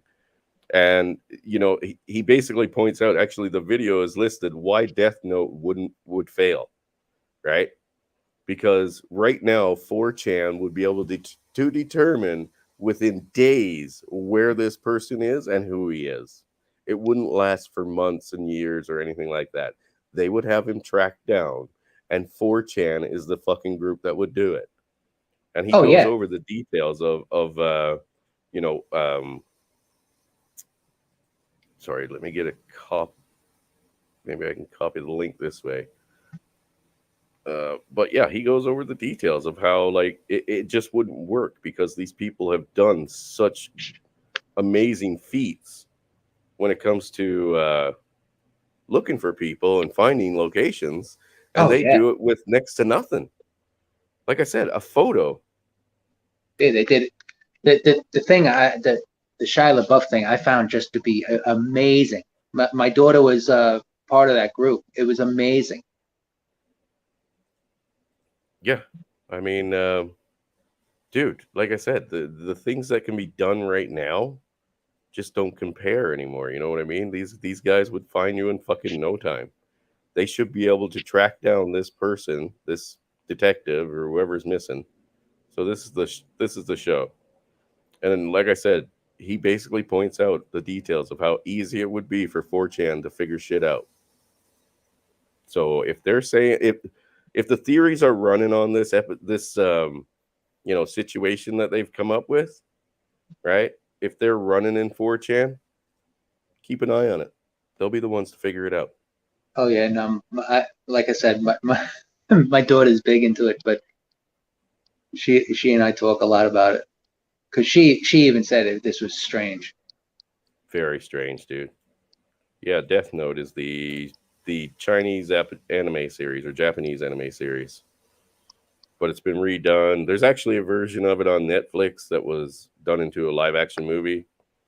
It was okay, I guess. Not great. The anime was better, but I put the link in the chat there if you guys ever want to check it out. But it was a great video on that, and they mentioned the Shia LaBeouf thing or whatever. Right? Yes. So I thought that was pretty funny you mentioned it. But anyway, brother, let's open up the chat and we'll get a few guys in, see what their thoughts are, and we'll try to get this all wrapped up before 2 hours, or at least at 2 hours. This could go on forever. So I put the link down in the chat, guys. And again, Do you want me to jump out? No, you stay. They're gonna be probably asking you questions, dude. You the star here, not me. I'm just a host. I'm nobody. I'm no star, my friend. I'm nobody here. Me either. But you guys, I appreciate everything that you guys do, showing up to this, nonsense that I fucking put out here. And I really appreciate the donations you guys send through the PayPal, which link is up there if you feel like it. But again, not necessary. Speaking of which, did they release my donation to you yet? No, dude. Oh No. God, No. I'm sorry about that, man. Oh, it's all good, brother. It's all good. We got the beard of MGTOW, the red beard, anyway. What's up, Ape. fellas? Hey, Ape, how are you? Good, easy. How are you doing? Good, thanks. Hey, So, Brother Mitchell, Ape, are you Yeah. tired of being right yet? you know what? Yes, especially when it comes to this. I would rather be wrong a fucking 100 out of 100, dude. On this, when it comes to these kids, I'd rather be wrong 100 out of 100. Well, remember what we were talking about last night, and I said that the customs officer, border patrol officer that grabbed the shotgun from the deal from the barber, and he went in there and he engaged the shooter. Well, now you've got, like on Tim Pool, they're saying, oh, 2 border patrol guys with ballistic shields waited for 40 minutes, then went in and killed the shooter. The stories still don't jive. And what do you bet that they watch every freaking interview and that guy's history, and you never hear from that guy again either. He'll be washed away. Probably. The officer that they've had on the every news show talking about, he's a hero for going in there and stuff. What do you bet you don't see him no more? No, you won't. Well, like I said, they're scrubbing their own shit, so they'll scrub anybody else's too if they have the ability. I mean, we know that they scrub shit all the time. YouTube fucking helps them. Google helps them. Facebook helps them. All right, they help them scrub details all the fucking time. Yeah, I watched that when you showed that video. I was just like, oh man, here it goes. Yeah, they're trying to walk back history. They're trying to cover their asses. Yep. And I wouldn't be surprised if in another few days to a couple weeks, because this was CNN's fucking video, that they don't pull that down. And then they'll be like, oh, we never posted that. Yeah, there'll be nothing to see here. Just keep moving along. Keep moving along. There's definitely something fishy going on there. And like we were talking about last night. Yeah. I can't believe you ripped through that book with that audio book in a day. Oh, I had that done by fucking 1 o'clock, dude. Jeez. Yeah, we got Brother Angler. You listen real fast. Yeah, well, it's audiobook. It plays. Hey, Brother Angler. Hey, man, how you doing? Not too bad. You doing all right? Hey, how's things on your end? How you doing? Hey, Angler, how are you? Good to see you. Pretty good, man. So, brother, what are your thoughts? Which one? On the whole situation. Any thoughts or anything you wanted to ask Eric? Or no, not really. Oh. Chris, if you want, I was just going to hang out here and try to hop in where I could, but if I got to go, I got to go, bro. No, it's good, guys. No, we got lots of people and lots of fucking space, lots of space to put them in. Everybody is welcome to come in and fucking discuss this a little further if they want, because like I said, and like Ape said, yeah, kind of sick and tired of being right. I guess one thing I was thinking about when you and Eric were talking, Eric, did you guys get like military training, like on how to clear a room, like on how to go in, with your rifles? Well, we only had pistols. We never had rifles in our squad cars. Rifles, M16s, shotguns, that all went to ESU. So we had pistols. So we all got trained the same. We had the same training so that we all had the basic foundations so that when we rolled up on a scene, no matter who we were there with, at least we all know we had the same training and we had the same tactics and the same, hand signals and everything, so that we could at least team up and try to make a difference. Yeah. Right. So I was going to ask about that a little later on. Like I've done 2-man fire training teams, right? Now we clear rooms by cutting the slice, right? I mean, I'm pretty sure you guys are taught the same way. Yes. Like cutting the slice to take out, like, basically you want to expose parts of the room a little bit at a time without exposing yourself. Correct. Right. So the most a target will ever see of you at one point is like a leg. You know what I mean? Right. Until your barrel's like out in the open. Right. I'm sure you guys went through all those fucking training routines as well, and how to, like, basically buddy up, stay literally physically touching each other while clearing and walking through hallways to, hallway clearing, everything. Yeah. Watch each other's back. You give each other signals like, by tapping each other's shoulder. Right. Yeah. And I mean, hand signals so that you're not, so that you're not making noise, so that you give off your position. Yeah, definitely. Yeah. So you've done all that. Yeah. Yes. So I mean, you guys are probably just as well trained as any military guy out there, until it comes to like special operations, maybe. I mean, Father Saunders would have been able to touch more on that, but I think he's already left. But I mean, they've done that training too when it comes to, urban combat, right? And that's how we train. We train for, building sweeping, urban combat, engagement, target elimination, teams of 4. Teams of 4 is where it gets really kind of fucky. Yeah. But teams of 2 work so well together, and when you know how to like move around your partner without fucking risking putting a bullet in his head. Yeah, like we had to we had to do our intact training every 6 months. And remember, like where I worked, there was only, in Brooklyn, there was 2 guys to a car. Like, so it was only going to be you and your partner. So that's why you always had 2-man training teams. But there were some areas of the Bronx where, it was so crazy. They had 3-4 guys to a sector car. Yeah. Because it was just absolute mayhem. And my goodness, New York, that's a combat zone, in its own right. Well, I mean, me and him and Father have had this conversation where we basically stated like, yeah, okay, soldiers go into combat for, months, maybe weeks, maybe even up to years. Police officers in some cities are literally in a 24-hour war zone. This is fucking nuts. Yeah, like, and again, I'm not saying like, PTSD is, not real, but we were literally, and even I was like going home and then going back into it the next night over and over for 5.5 years before my accident, and I was retired. Yeah. So you get crazy, like, and you get very indifferent and callous, and you develop a warped sense of reality and sense of humor, so to speak. Just being constantly fucking stressed the fuck out. Yeah. Well, dude.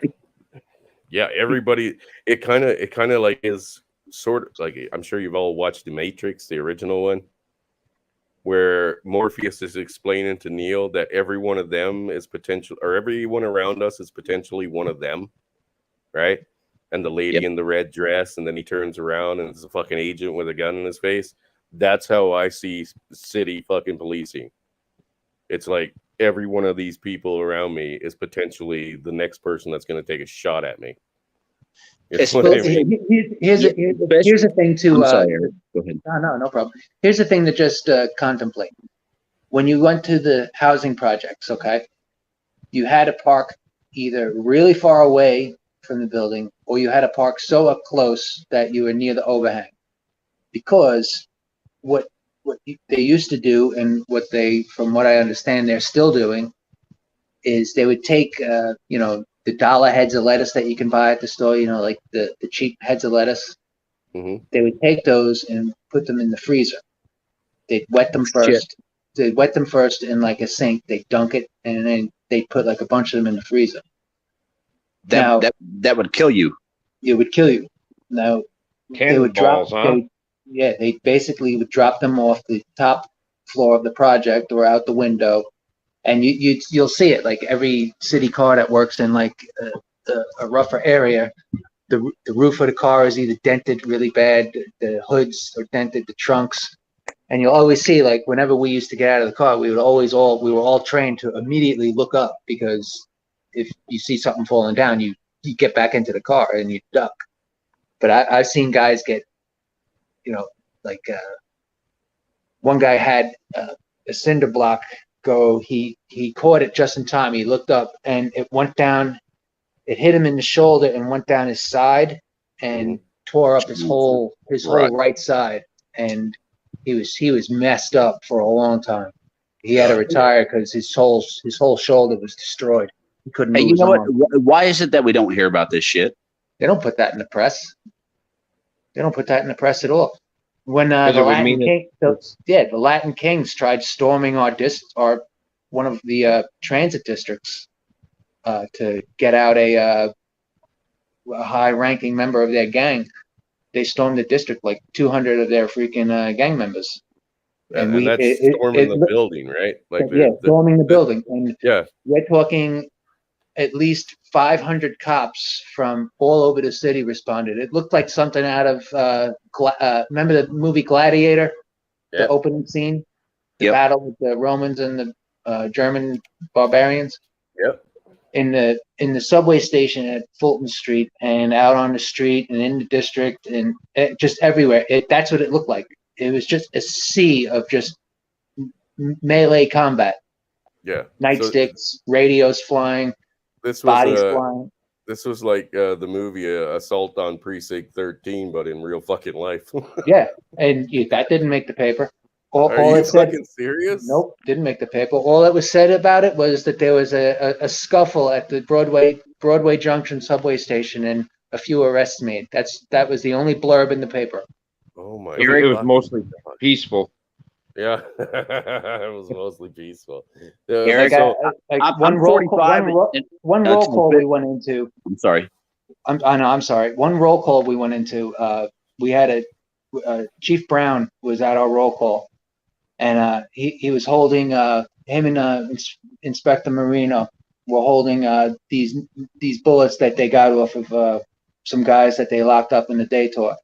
It was those. I think they call them Talon bullets, but those Black were the Talons. bullets.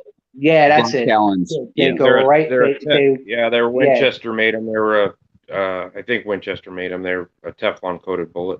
Yeah, they would go right through our vests and stuff, and we were told this was the common bullet now that they're using in the area. So like just be mindful when you're going on calls. Like that's what we were going into. Like, you get used to it and you get just desensitized to it and you're just like, okay. Yeah. So like, these guys not going in, it's just fishy because like I said, we would train you're going in, like, it's just, that's it. Like you're doing it, it's, I don't know. It's alien to me that they didn't do anything. I spent a little bit of time in northeastern Ohio growing up, and what really rung a bell in my head right now was the Latin Kings, and they were around where I was. They were up around in northeastern Ohio. Now, you work the streets a lot. How big is this gang presence? The Latin Kings, or no, or all of them? The gangs in general. Like, is it as big as we're led to believe, or is it bigger? Trump wasn't lying. Trump was not lying. It's in every city, in every state, in every town, in every aspect of our life. You have MS-13, Latin Kings, Bloods, Crips. I mean, it is a scary they're scary organizations, and they're highly, highly organized. They have lieutenants, they have captains, they have a hierarchy. So Trump wasn't lying. It's not just some localized, angry youths. No, It is a well-oiled machine. So money laundering, arms, drugs, prostitution, gambling. It could be a neighbor. It could be somebody that you shake hands with on a day-to-day basis. It could be somebody that you go fishing with. They've all those gangs have infiltrated the military. All of them. So MS-13, everything. Should I buy my firearms for my revolution off MS-13 or the military? You could probably get better firearms from the gangs than you can from the military. Okay. Do you have contact numbers or something? Emails? I can tell you like that. Sometimes the OCCB guys, the narcotics guys, would negotiate with the different gangs to find out who's pushing like the bad stuff that's killing people, so that they can get them off the streets. So I mean that's not uncommon either. Then, so No. for police to work with other gangs, Yes. because I mean we've all seen that in our movies and stuff, right? And No, that's not a biker myth. movies. Like there was always someone who worked with the gang themselves. You know what I mean, to get information. Yeah, Not a no, myth. that's not a myth. That's Okay. not a myth at all. And the whole idea of All right. well, we'll let you deal here, but just don't deal the kids, and don't deal stuff that's going to kill people. That's Yeah. not a myth either. Like, Yeah, we've seen. you know that how a lot. how like they'll tolerate like the good drug dealer who's not dealing, to children or doing more harmful stuff. We'll tolerate that, but be intolerant to others. That's Yeah. not a myth. Yeah. Now- So you would basically want the guys that are like out there doing shit to get street cred and shit like that, like basically attacking innocent fucking people for no reason. Yeah, like, you'd be like, where can we find these people? And they would essentially like help you out with that. Yeah, like when there was a guy that was going around freaking bopping people with a crowbar. The gangs themselves started looking for him because they started hitting some of the this guy started hitting some of the gang members' families. Really? So like the gang started like uniting and looking for this dude. So when they found him, they tuned him up, and then they told us where he was. Needless to say, it wasn't pretty. Now, in your experience too, do you find that some of these, the prominent gang members, the guys that are, at kind of the top level, they start, how do I say this? Acting like they're, they're a good influence on the neighborhood. They're handing out turkeys and. Yeah. Oh, that's not a myth either. That's not a myth either at all. Like Really? you'll have some guys who'll be standing there and in a suit, walking from building to building. You think they're a community leader? No, they're the local like leader from the Crips, Bloods, or that's normal. That happens all the time. Well, Okay. Easy, They'll go around in the community and be like, "What's going on? Do you need anything?" Easy. I think we talked about the Pablo Escobar thing. Like there are cities still in Mexico that Mhm. just absolutely love that man because he did so much for them. Yeah. It's not that he think- wasn't a fucking ruthless sociopath himself, but like he took care of a community to keep it where, yes, they had authority over the community, but they didn't get involved. You know what I mean? Unless they were needed. Right. Exactly. He was controlling his environment with that Yeah. money that he had. Yeah. It wasn't Escobar in Colombia. Oh, it could have been Colombia. I don't know. I'm not big on the fucking Latin drug dealers that I much. think so, Abe. I think Yeah. so. Yeah. Well, it was one of them. The one that did the swim when the CIA, I think, tried to fucking get him, and he had to like swim across a canal. Well, Pretty sure he got caught once Like, and then he got away. Like his soldiers got him out, and then, and then they shot he him. Or ended up getting something. shot on. Yeah, he got shot on a rooftop. Yeah, Yeah, he got So that's he it. got killed, and they were all taking trophy pictures with him like he was a deer. Yeah. But Yeah, I mean, that's- they're But then that police other to guy, this day. that guy in Mexico, he Chapa, wasn't it Chapa? Chapo. Chapo. El El Chapo. Chapo. Yep. Yeah, he escaped and he got out of a prison. They dug a tunnel under the prison and he had a motorcycle to ride on on a railroad track they put in there. They put a track in. It was a bike or a motorbike. I wasn't sure. I thought it was a bicycle. It could have been a motorbike. It was a motorcycle. Like they used. It looked like, I think it had a bucket on it or something. I think they were using it to haul dirt and stuff out of there, and it was on a track, I believe. So it's the Narco show is about El Chapo. That could be the one I'm thinking of because that mustache and hairdo is kind of like it's stuck Think in about my that. brain. Think about the ones that were. I'm sorry. Go ahead, Abe. The other one you were talking about, the first one, the Colombian guy, he kind of had frizzy black hair and a mustache. Mm-hmm. Okay. El Chapo was clean shaven. He was a short, sawed off looking dude. Either way, pretty much clean shaven. But you were talking about the other one, the Colombian drug lord. Escobar. Yeah, he had the whole country under his thumb. Yeah, there you go. Yeah, Pablo Escobar. Yeah, but just circling back for 1 second, like how you were like, they didn't report that in the press.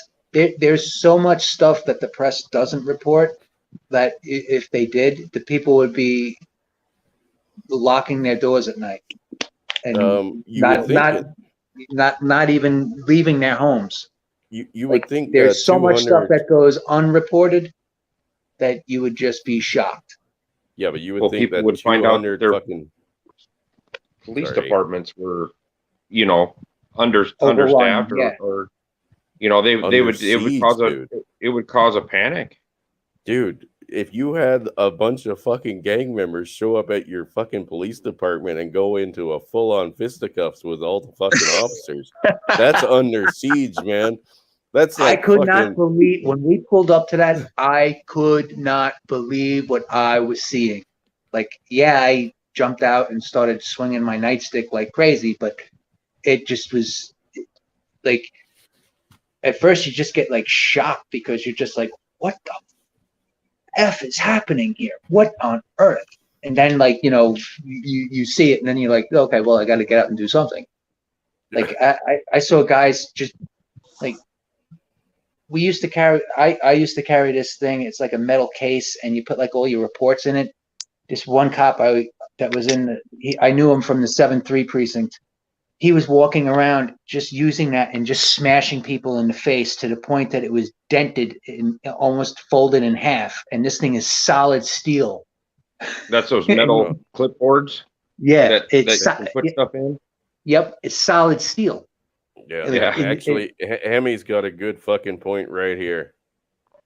You know what I mean? Like, if we thought that our police stations were under siege all the fucking time and they couldn't protect themselves, we would absolutely have more people lose all faith in the fact that the government wants to disarm the population, right? To stop them from protecting themselves. So knowing that our police are under siege all the fucking time, or could be within an instant, and even have branches or what do you call it again? Your precinct taken over to where you guys actually lose the fucking fight. People would be like, we all need guns now. Yeah. And I mean, and then I like when this ended, I mean, yeah, there was some hurt cops, but there were a lot of really out cold gang members. It was. Hey, Easy, I got a question for you. Sure. Do you think in the level of law enforcement right now and what's going on and all this stuff?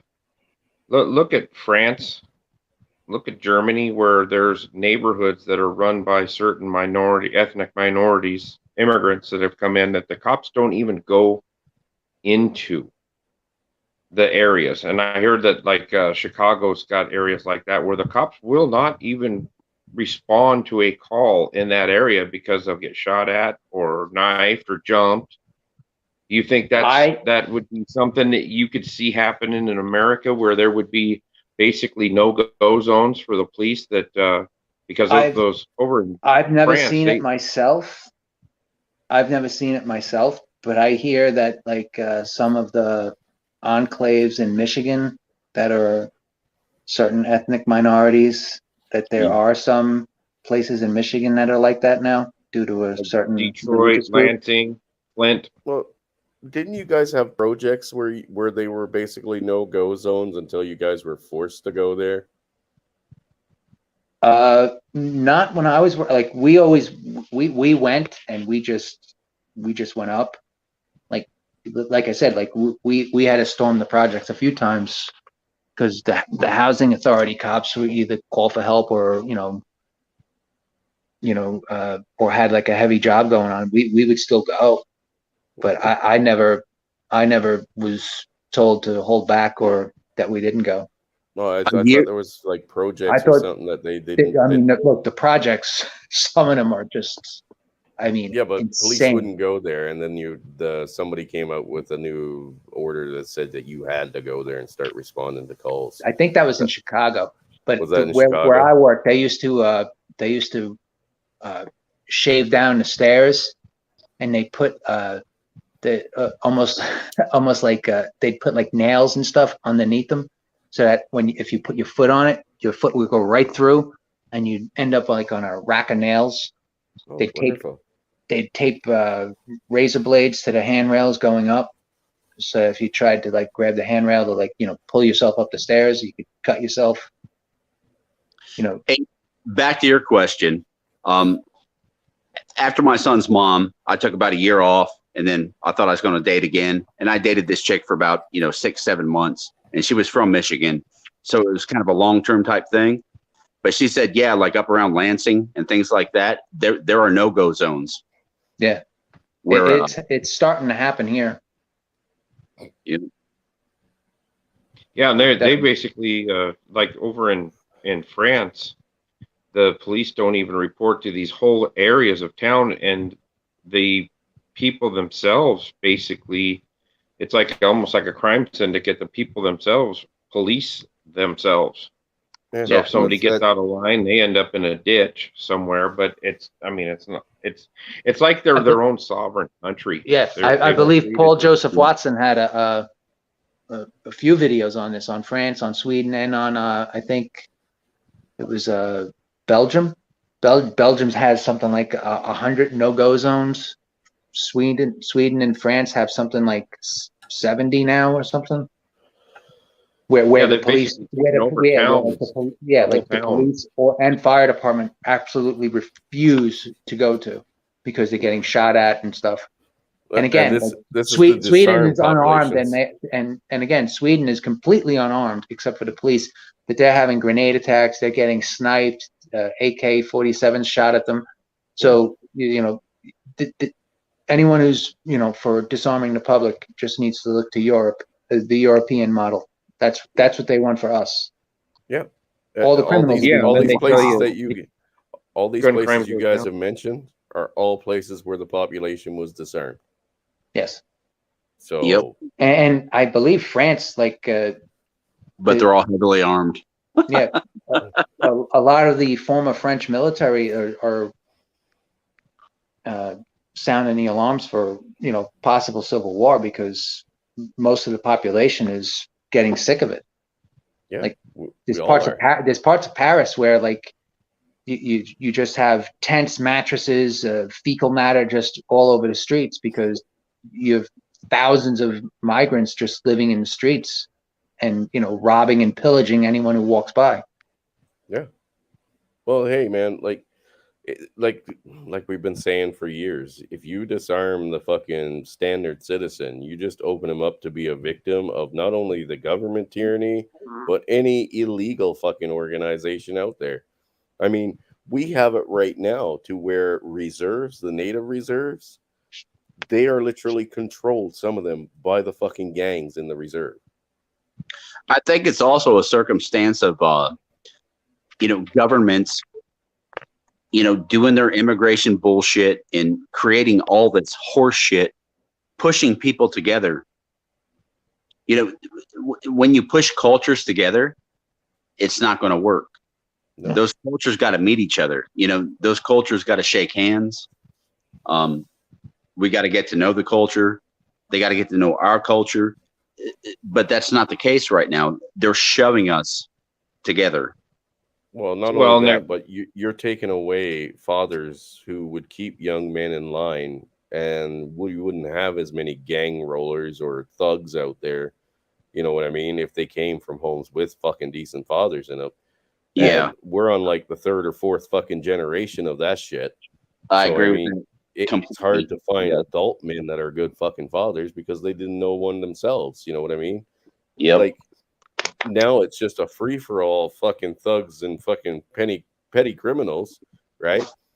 Yeah. And they don't give a fuck about your gun laws. Hell, they love gun laws. That means that Yeah. you know if they go to rob your place, they aren't going to get shot by you. And even just going back to, even if you just, not even that, but just go back to what you just said, like, you know, they don't have any fathers or anything to show them how to be, you know, keep them in line. But they also don't have any role models on TV either, like, or in the media. Like, No. look at how every race is portrayed on TV. Blacks, gays, blacks are either flamboyantly gay or thugs. Same thing with Hispanics, same thing with Asians. Like, they're either these, you know, Yakuza thugs or flamboyantly gay, you know, men who couldn't, you know, fight off an attacker if he tried. And white men are just all, they're either gay, they're criminal, like, you know, corrupt, or they're useless Ray Romano, Homer Simpson types. There's no good positive role models on TV either. I have mentioned to you guys, I believe, like when I first started making videos and talking to you, that my former partner that lives down in Victoria, he's 21 now. He grew up in that area, and they were bullied by the gays. The gays were the fucking gangbangers. Literally. They were the ones that basically were the bullies of like the pool halls and the arcades and shit, was the gays and the trans. I'll be honest, I'm not surprised by that. No. Well, I mean, somebody's going to fill that vacuum, right? That's right. I mean, you can be a faggot as a fucking, or queer as a $3 bill and be a fucking lunatic as well. Dude, look at the guy I worked with. Yeah. Look at the guy he worked with. Fuck, what's his name? Gacy or whatever, the one that ate people. Yeah. He was Dahmer. gay as fuck. And yeah. The best serial killers were at least very sexually confused. Right? Yep. But I mean, they got away with it. Yeah. The worst part is they got away with it, right? Because they were fucking little fairies. Yep. Right? Mm-hmm. And of course, you know that they're all from single mother homes because the mommy had to divorce the daddy down there to get all of his money.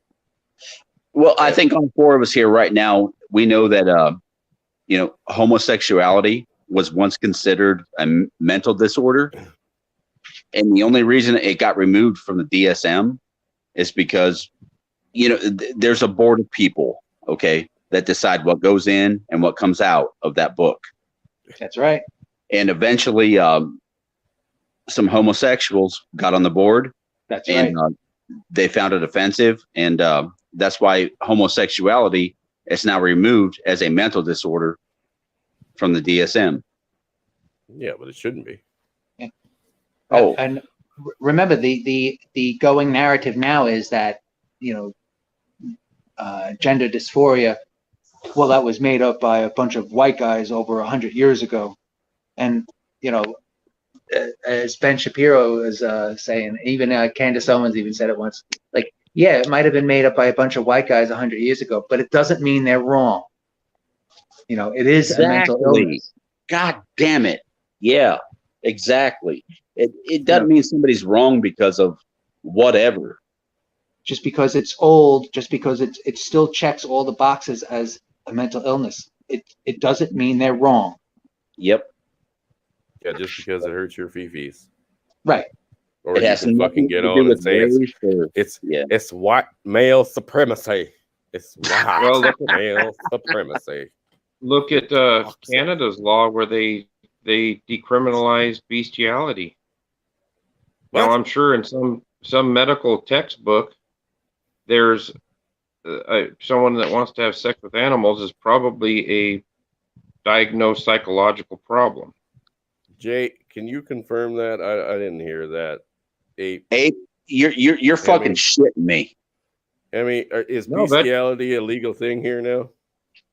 Yeah, I heard that. I think Dak did a video on it or was talking about it. They said that it's decriminalized in Canada. Oh, I gotta take this bitch over quick, guys. So we're gonna start migrating you up to BC here, and we gotta get our fucking shekels in order, and we gotta start. We gotta get this campaign going. Hemi, come in. Okay, Hemi Hemi, says if no. it's not, if Hemi, it's come not, in. it's not to Hemi my says knowledge no. either. Okay. I was going to say, okay. It doesn't who matter. in the fuck's going to I've heard legalize that on fucking several- a goat? Several I'm sorry. streams I've heard that from different people that that they didn't make it. I don't know if it's decriminalized or there's a difference between against the law and decriminalized. You know, if it happens, they're not going to prosecute you, or it Well, is yeah, against the law and they're going to arrest like, you. Yeah, I like could see them doing it. I could see them actually doing it. I mean, basically, they're trying to fucking promote pedophilia as a good thing. Why stop at fucking bestiality? Chris, Right? that is hardcore too. This shit, pedophilia, is being fucking promoted, and people All don't over. fucking see it. All over, man. We literally fucking went on a rant about it last night. It's fucking disgusting, and it's degrading, and it's fucking just sick. Oh, yeah, I'll get you a link here, homie. But There we go. hey, I've got some good news for you, Chris. Yeah, brother. I talked to somebody from back home from Eastern Washington that has done a lot of stock car racing up near the Canadian border, and a lot of Canadians come down Mm-hmm. and they go stock car racing and right near the border. And he said that he talked to them about handguns, because he says, well, I heard, you guys, it's hard to get a handgun up there. And that guy looked at him and says, every pickup that's towing a car here has got a handgun in it. He says, everybody here is armed. Nice. good. Yeah, I said, need to be able to smuggle across some tanks and some missiles. Actually, if one of you guys could talk to Biden and get me some of those helicopters that he gives away to fucking like other countries, man, that would be great. And y'all mind if I borrow a nuke? Because I could probably use one of those. If I asked Biden for anything and gave it to you, Yeah. it would probably come with a bit of guilt. Well, probably, but I mean, let's face it. You might as well take advantage of the stupid, right? Hello, Well, Hemi. I can ask you. How you doing, I bro? can ask you to give you $15 a gallon gas. I'm sure you could probably do that for you. Well, No thanks. Hey, brother Hemi, how's it going? Very good. Little clarification on the bestiality law in Canada. As long as penetration is not involved. So you can make out with your dog, but there can't be any penetration. Well, I mean, YouTube Jesus has a chick Christ. on there that talks about That fucking completely her freaks dog. me the fuck out, bro. There's a chick on YouTube from the US who talks about fucking her dog all the time. Oh yeah, she's a Well- weirdo. Fucking would fall under the bestiality law, and you'd still get charged. But you can go as far as I don't want to run your channel here, but like manual stimulation of an animal, things like that would be So you can jerk off an animal. bestiality. So the in red Canada. rocket comes out. Oh my god. Manual It's a big stimulation. Jesus Christ. For Man, all I'm of gonna you that invest don't in know what peanut that butter. means, it means jerking off. I'm going to invest in peanut We're butter for the circling the Canadian drain, market. boys. Hold your nose. Yeah. Oh my god. Damn. Hemi, how are you? I'm good. How are you? I'm all right, brother. Are you smoking a blunt right now or something? Or what's going on here? Your audio seems far away. Yeah, it does. It's I like, like to plead the fifth. you like Are you what? manually stimulating yourself over a fucking animal right now? Oh my god. No. Okay. No. I'm not into that shit. All right. That's good to know. Okay, gentlemen, I need to pop off for a sec, but you guys talk amongst yourselves for a while here. I gotta hit the head. Enjoy. He's gonna go see the dog. No, I gotta go manually stimulate something. Oh, God. Shake twice after that. You're playing with yourself, Chris. Shh, we don't tell people that. Hey, that right hand's moving a little too fast. Hey, man, I'm an equal opportunist. I like to use both hands. Yeah, you gotta Oh, hold he's one ambiguous. piece of You use string. both hands, right? What did you say? I I said, said you're ambiguous. You can use both hands. It was a joke. I meant ambidextrous. It's Ambidextrous. ambidextrous. hey, D-Ben, how you doing? I saw yesterday that in Canada, doctors can put youths on hormone blockers and parents must comply by law. Yeah, Yeah. that's Is the that new correct? thing they were coming out with. Yeah. Yeah. That's Yeah, insane. Not only that, but they're Jesus allowing people Christ. to indoctrinate your kids in school to convince them that going on puberty blockers is a good idea. So then the school has a record. They call social services right away to let them know that if their parents say anything, they can go take the fucking kids. So they're trying to make it to where if you don't let your kids go on this fucking abusive fucking bullshit, Yeah. they're They going to try to take call your you kid. the child abuser. Yes. And they are coming to take your fucking kids. Yes. That is. I would never let my absolutely- kid in one public school if I had kids No. now. My I would little never guy. let them into school. My little guy's mom, like I think I mentioned it to you guys a couple of weeks ago. She mentioned about him going to school and stuff like that, and I was like, he's not going to public school. No. It's not happening. I I'll can fucking tell you- homeschool him if I have to. Homeschooling's very big in the South. Very big. I'd say the majority of people down here homeschool their kids. Hey, the majority of people in It's- Alberta and Saskatchewan homeschool their kids because they live out on fucking And huge farms, right? The nearest town you is wait- probably fucking 3 hours away. Yeah. You wait and see. The more kids that get homeschooled, they're going to put in federal regulations to outlaw homeschooling. Oh, without a doubt. They've already tried that. Oh, that's coming. They've tried that already down here. Yeah, they've already tried But that. They, tried they the had outlaw. such horrendous pushback on it that they backed down. But They they'll need try to it be again. shot. They need to be Government all shot. owns your kids. Yeah. You're just babysitters. Like I said. That's how they look at it.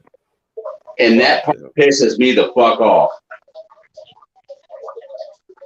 I am the father of my child. Don't nobody else own my fucking kid. I'm his father. That's it. Said and done. Well, people are going to have to be ready to fight for it. Exactly. Well, Yes. Mitchell's done. No, he's muted. I think that was Angler. Oh, somebody had the toilet cam.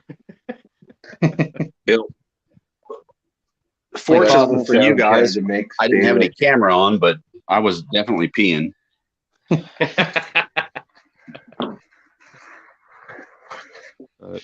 That's the sound this country makes. Sounds like a toilet. Well, since Biden's been in, yeah, that's the sound that happened after he got elected, or should I say, stole the election. Yep. I'd like I'd to see old Justine Castro and Joe Tato head in a celebrity death match. Oh man, you're going old school. That's right. I do remember the celebrity death matches. You know what Yeah. celebrity death match? You know where that originated from? TV. MTV. But remember that video, Two Tribes Go to War? When two tribes go never- to war? I've never It- seen it- that one. No. I think it's I forget who made the video, but like the song was like when two tribes go to war and nothing's all that you can score, something like that. But in the video it was Gorbachev and Reagan in like a pit beating the crap out of each other, and that's thus celebrity deathmatch became a thing not long after.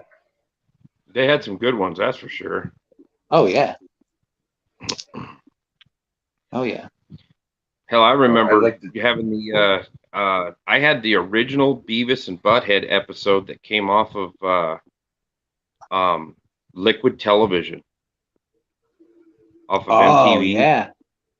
Liquid Remember that? Television, I think, Liquid did the Television. first Beavis and Butthead out, and it was called Frog Baseball, and I had it on VHS tape, the very first one. And I was Liquid like, Television is where what the- that's where I was like, Aeon what the- Flux originated, right? Yep. And then the Simpsons started on the Tracy Ullman show. Yeah. Remember that show, the Tracy Ullman Yeah. show? The Simpsons were a cartoon break, basically, of her show. Yeah. And what's that been That's on now? 30 years? Yeah, I don't even know if it's on anymore, but yeah, I think they had a 30-year run or something like that. It was on. It started after I was out of high school, so I think Simpsons started in '91 or '92. That's crazy. And yeah, I think the Amazing. Simpsons are still going. I'll tell you, boys, what I've not seen South Park in a while. I love that fucking cartoon. My goodness, if you catch the right episode, yeah. You know, it's kind of crazy if you go down the rabbit hole a little bit. There's a lot of videos on Simpsons episodes where they predicted things that were going to happen. Yes. Have you seen any of those? Yes. That's all over YouTube. No, sir, Yeah. I've not. But Yeah, I'm gonna look that up. Angler, just for your own curiosity, go on YouTube and type in "The Simpsons predicts the future." Oh yeah, You'll get a whole bunch of videos popping up. They Gotcha. have one where they shows the Twin Towers coming down. well, it Like shows a an picture, image without the Twin Towers being there. Yeah, Yeah. Before it happened. before it Trump happened. coming down Oh, the yeah, years. escalator. Years Yeah, before it was like happened. season 1 or 2. Yeah, there's been Yeah, a they lot of stuff that Yeah. because like like Easy said, you just look it up as the Simpsons predict the future, or there's hundreds of videos on it. South Park does Okay. it too. Hundreds. I'll check it out, Yeah. fellas, for sure. No, South Yeah. Park It'll does I'm all blow about your that shit. mind. Yep. It'll blow your mind. South All Park right. does parodies. Simpsons does predictions. Yeah. Well, guys, I got to get off of here. I got to get up in 5 in the morning and go to work. All right, brother Mouth. Thanks So for it was a coming, pleasure buddy. talking to all you. Take care, Abe. I'm glad that you Hey. I'm glad that you Canadians cannot penetrate your animals legally. I prefer it that way. It makes it more exciting. You just Hey, Mitchell, what? you just need a cat with a real sandpapery tongue. Hey, man, I've slept with my share of wildebeest. All right. We pick them up at the bar all the time here. Well, I'm sure you have a few of those BC buffaloes running around too. Oh, tons, dude. Like I said, if you're not obese, you're automatically a 7 or something up here. Fuck, you might even borderline 8 or 9. Yeah. Abe, it was really good to talk to you once again. Yeah, it's good talking to you guys. Well, have a good rest of the stream here. Will do, brother. Thank you for coming. All right, see you Send soon. more poo-poos. Well, gentlemen, shall we wind this down? I got to get this book started yet over on Shinobi's stream there, or it's Discord. But Well, yeah, bro, we're going on. Hold on, let me adjust my glasses. 2.5 we're going- hours almost. 2.5 hours, hours. 25. Yeah. Yeah.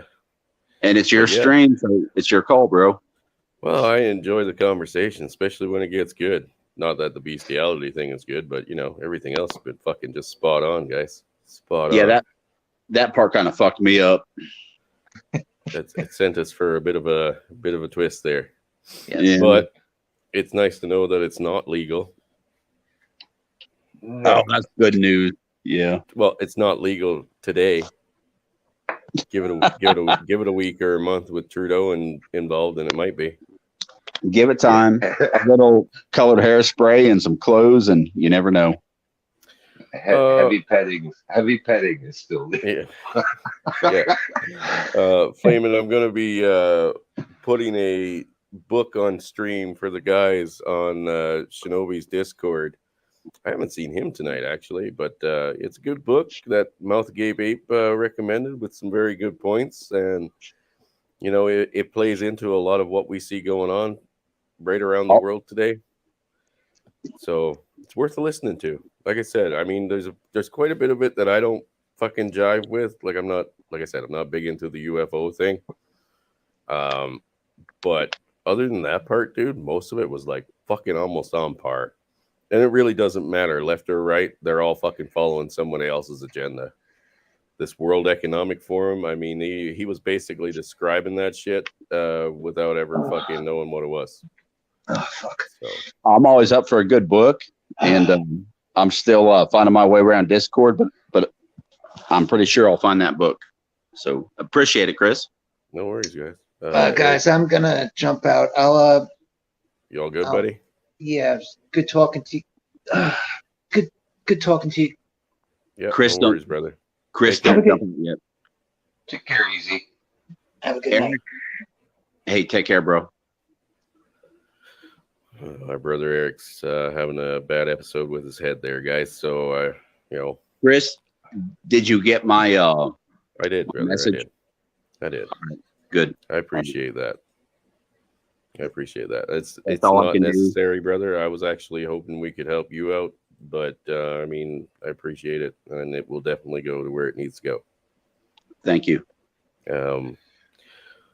Gentlemen, our good brother Eric, he's been through a lot, and he's having some bad headaches here right now. So, sometimes he can't join us, and other times, these things happen to him, and he has to step out.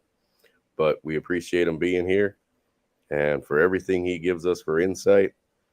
And if you're going down to Chicago for the meetup and you don't get shot, you know what? Give him a big hug from us, and tell him we appreciate him and everything he does. I wish that I could make the meetup, but that's not going to happen. But I'm pretty excited to, hear some feedback about what you motherfuckers get into down there. So absolutely, and I mean, I know the guys aren't going to dock anyone that they don't want to dox, but I mean, it would be nice to see everyone and say hello to everyone, even if it's like a backstage kind of live stream type of deal. Mm-hmm. Just to say hello to everybody in person.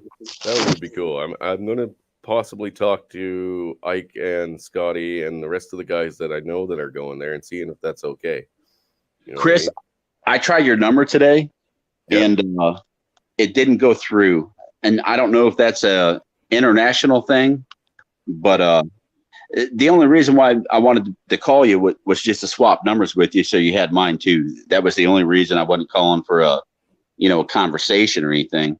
Well, put it in the private chat, dude, and let me try it my way, because I have international fucking calling, like unlimited. So, there's generally no restrictions on what country I can contact. Mm-hmm. Well, if you want to go backstage real quick, I mean, Hemi's already got my number. Yeah, just put it back there, brother, and I can grab it right now, and I'll try to send you a test text, because even if you can't text internationally, I should be able to text you. You know what I mean? Well, I'm just going to put it in the chat here. I don't know how to go backstage, bro. The private chat right here. It should light up for you. We're private? Do you see that high? No. It should be. Are you on your phone? Yes, sir. So there should be 2 tabs at the bottom in your little bar there of icons and stuff. And one should say chats, or one probably is private. I'm going to hit the chat. I'll give you my number. Okay. All right, brother. All right. Hold up. Chat with everyone in the studio. Okay. Oh, no. You can chat with everyone in the studio. That'll be a private chat. Okay. Because you can't actually answer to the community chat. Well, I'm giving you my number right now. If I can get this motherfucker to... God damn it. If you kick yourself out, you wouldn't be the first. Well, this son of a bitch just... Okay. God damn. Okay. Fuck it. Here we go. No, I can't do it. Sorry, Chris. Bear with me. Yeah, no, you'll figure it out. No worries, man. No worries. Okay, it's 765. Okay, we hear you. Everybody hears you. You drunk bastard. I ain't gonna say the rest then. All right. Here, I'm sending it to I'll you. put it in Angler. Yeah, crit. Fucking Hemi's got my digits. There you go. At least I'll put give it me in a day. right now. Hemi, give me a day in court. Let me try.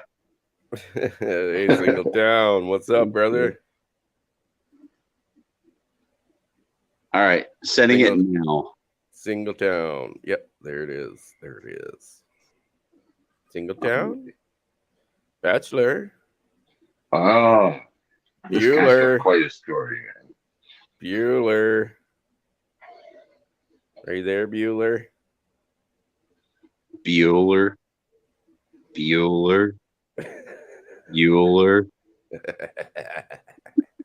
That's a good fucking movie. Fuck. Well, says he's there. Single Town. He disconnected. There we go. Now he's got a big connection. Now we know those things. You know what I mean? Hey, Chris, I have an idea how to raise funds for the new empire. Oh yeah. All these assholes you collect. Can we do the Running Man and put pay-per-view and sell tickets so people watch? Justin Trudeau do the Running Man and. You know what? This is why I need you guys, man, for these great ideas. This is why I think it'd be the biggest pay-per-view event in the history of the world. Absolutely. Or we could put Trudeau and fucking Biden in a celebrity death match. Let them box it out. I entered an invalid area code. Please try again. That's what I ran into with your number. Like I couldn't reach you. That's weird. Yeah. No, someone just dinged.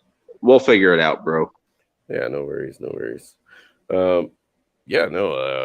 Fucking celebrity death match kind of thing. Running Man, I like it. Bachelor. Hello. Bachelor, what's up?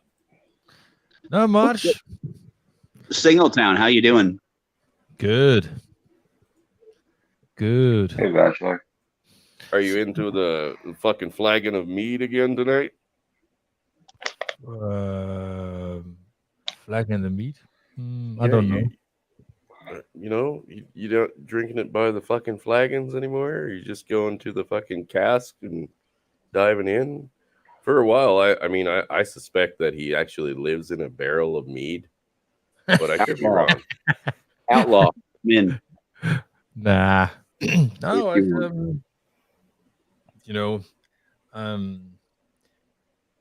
I'm gonna find out whether or not I can ship some of it abroad, so you can get your hands onto it. So.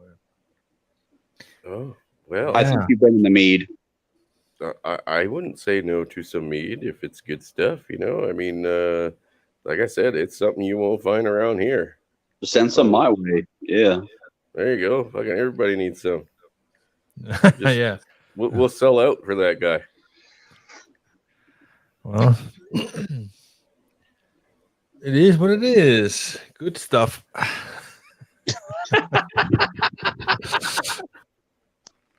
I don't have been drinking. No, it's too early for that. Too early. Yeah. Oh my God. Yeah, you've been. It's 6:35 a.m. here. So. It's 12:35 here. So yeah, it's way early for you. Yeah. That didn't stop you the other day. Nah. I just yesterday I was at my girlfriend's place, so and she had to get on to the job. Those pesky girlfriends. Well, no, she's not pesky. I can just if I didn't want to, I could just stay home. That's it. Well, it's she's pretty 50, so she's not a barfly. We had a pretty good stream the other day, so yeah, I thought that was fantastic. Could you drop your channel link for everybody else again? Just because I don't see a lot of the guys over there. See Inley and a couple of the other ones. Mr. Pliskin's been there, but I don't think a lot of the other guys got to get together and we got a network, fellas, big time. Absolutely. Yeah, just like the war band. Yes. Well, yeah, but we're the Empire, so yeah, fucking war band. The second best thing I could come up with on the fly, Oh, Jesus Christ! We're a little different. We're allies. We're just a little bit different. Absolutely. Yeah. Well, it's like what Hammerhand is saying, that when people are saying that you are a monk and Undead Chronic is the opposite. He says, well, we have a lot in common. But Undead Chronic is smashing girls, and he's definitely not into that. But because that's 25 years down the line, he's at a different place. So that's we all are in places in our lives. Absolutely. That's how I think about it, brother. Yeah, we got to go through stages, and we end up where we are. Yeah. Thank you both guys for getting on that link. Sorry to interrupt there. No, it's okay. Oh well, it's your stream, bro. Oh no, it's we're gonna have to come and bring it to a close here pretty soon. Like I said, I've got to get this book streamed, and it's nearly 3 hours long, guys. But it's worth listening to. Angler, did you get my test? The second one? Because I didn't get a thing saying that it didn't go through. I got a message that I ignored. I'm assuming that came from you, but once we're done here, I'll go through and check that out. Yeah, it should just say test. Okay. Because I simple that way. Me too. Yeah. Me too. Well, gents, Bachelor, it's not that I don't enjoy the conversation, but 2.5 hours in, and I know you came in late, brother, but hey, it is what it is. If it's your stream, it's your rules. I got to shut her down here pretty quick, brother. Hey, sure. Bachelor, if I had to guess, Pulse Kebab is probably going to be lurking around here before we know it. He always does a last call. Yep. He's going to be drunker than shit. And they're always fun streams. So maybe keep an eye on Post Kebab if you feel like it. And last call with Post Kebab. Oh, dude, he was so drunk the other night. It was fucking hilarious. And fucking, of course, Cowboy came in to harass him, and I can't remember what he said, but he was like, "Well, that gets you booted out." He booted him out. Oh fuck, it was hilarious. Oh my god, I laughed so fucking hard I almost woke up everybody in the house. Yeah, those two are an absolute act, man. They could go on the road with their stick. Dude, they literally. I get ready to ask if you were still there. You're sounding like an evil Star Wars character. He is your father. Oh. Yeah, the after hours waffle. Yeah, that's how it goes. It's good.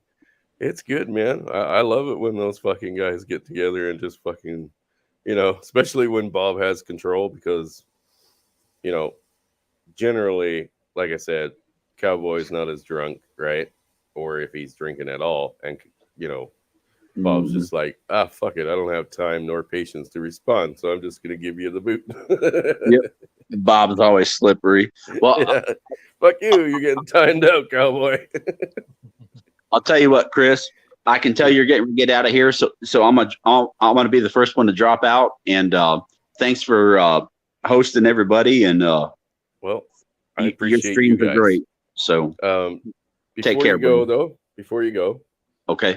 Tomorrow night, I want to get back on track, and I want to do the fucking PUA thing that I think I showed you last night, right? It was you and Frank. Yep. Yeah. Or no, sorry, it was you and Pooping. Pooping. Yeah. Yep. So that what I showed you last night, I gave the boys a sneak peek because I did it while I was on with them. We're gonna do that one tomorrow night. All right. Unless, of course, it turns out these cops have actually just fucking went and shot these kids themselves. And then we might cover that again. God, don't even go there.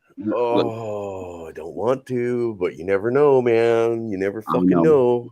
I know, but PUAs. Well, you can add Roma on that list.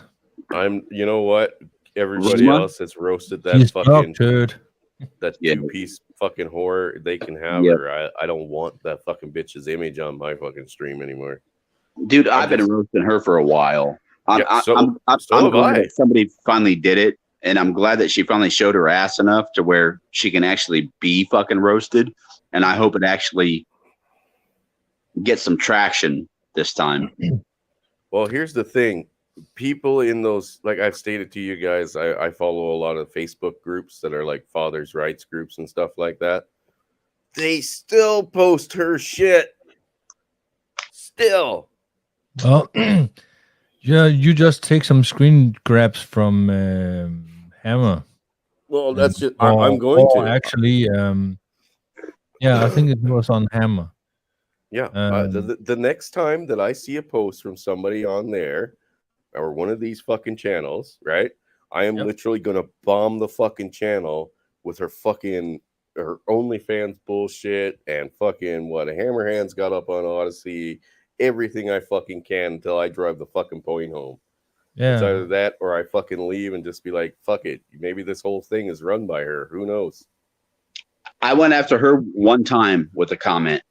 Like I went after her hardcore. Obviously, it doesn't matter. What does she have? Like 800,000 fucking subs? 800 fucking thousand subs. 800,000 fucking simps that went to her for the fucking basically a female version of the fucking manosphere, and they fucking followed her to OnlyFans still. Yep. Jesus Christ. And she's an admitted, like I listened to her enough to learn just enough. She's diagnosed with borderline personality disorder. Now, yes.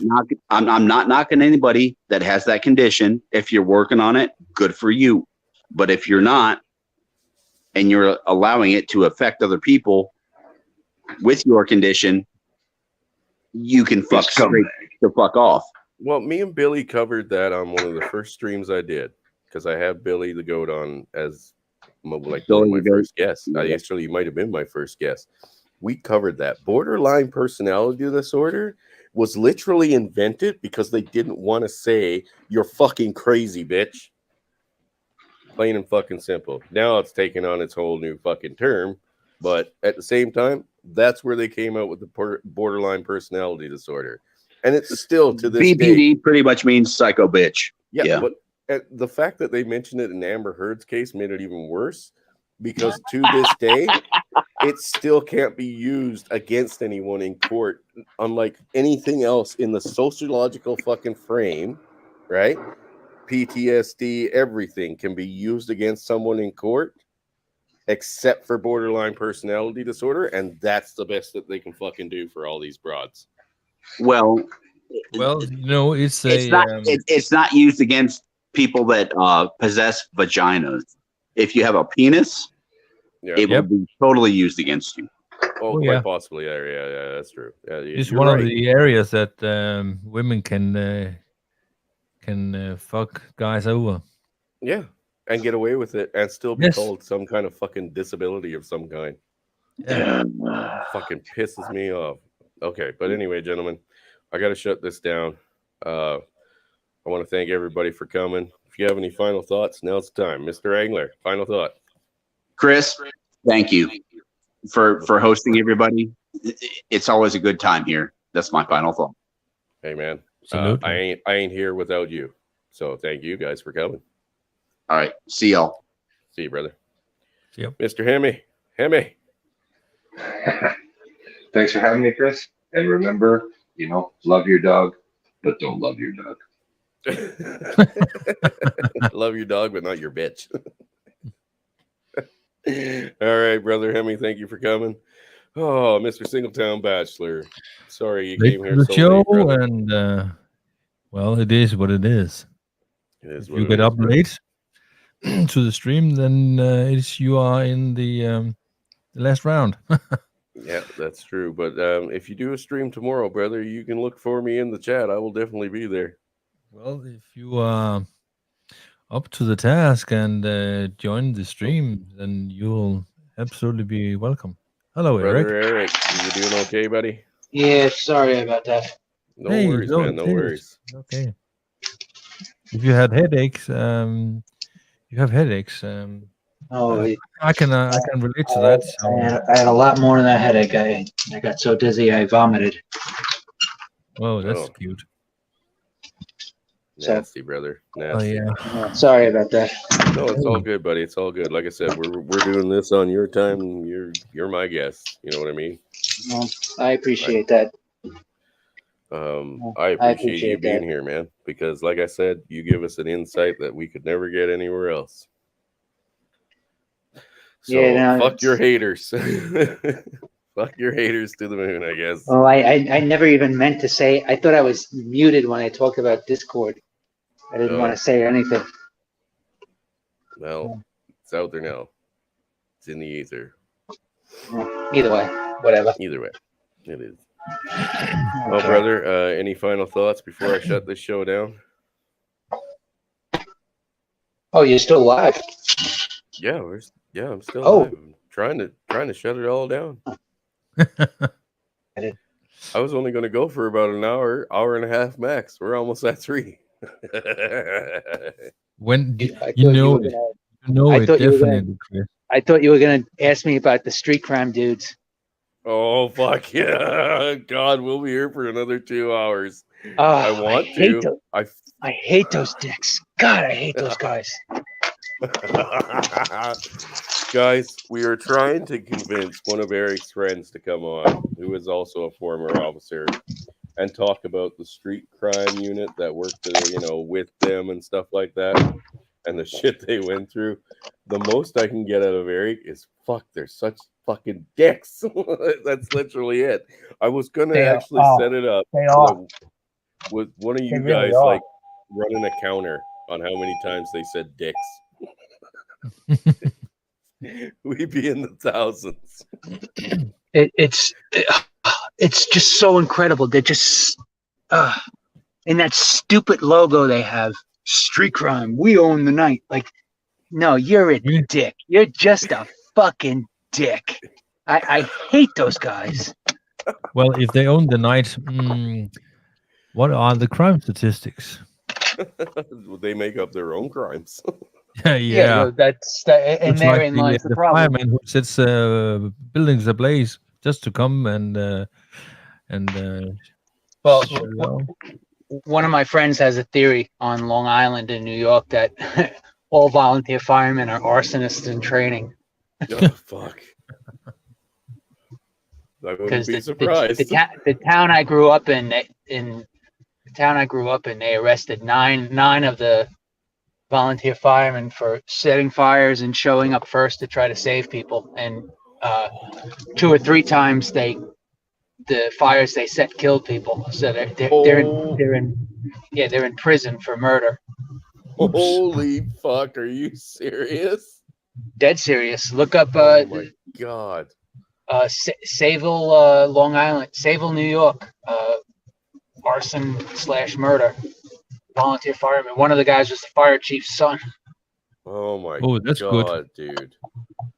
See what I mean? Like, this guy is literally a fucking treasure box of just fucked up shit. Fucked up shit. Like, look, man, I know you got a couple friends you've been asking and they've all turned down the opportunity to come on, but, like, is there any way we can bribe these motherfuckers or something, or insult them to the point where they come on because we can call them pussies? What? Is there something we can do? I'm doing my best. I really am. I promise you. I mean, I am exerting heavy pressure on them. Okay. I have an idea.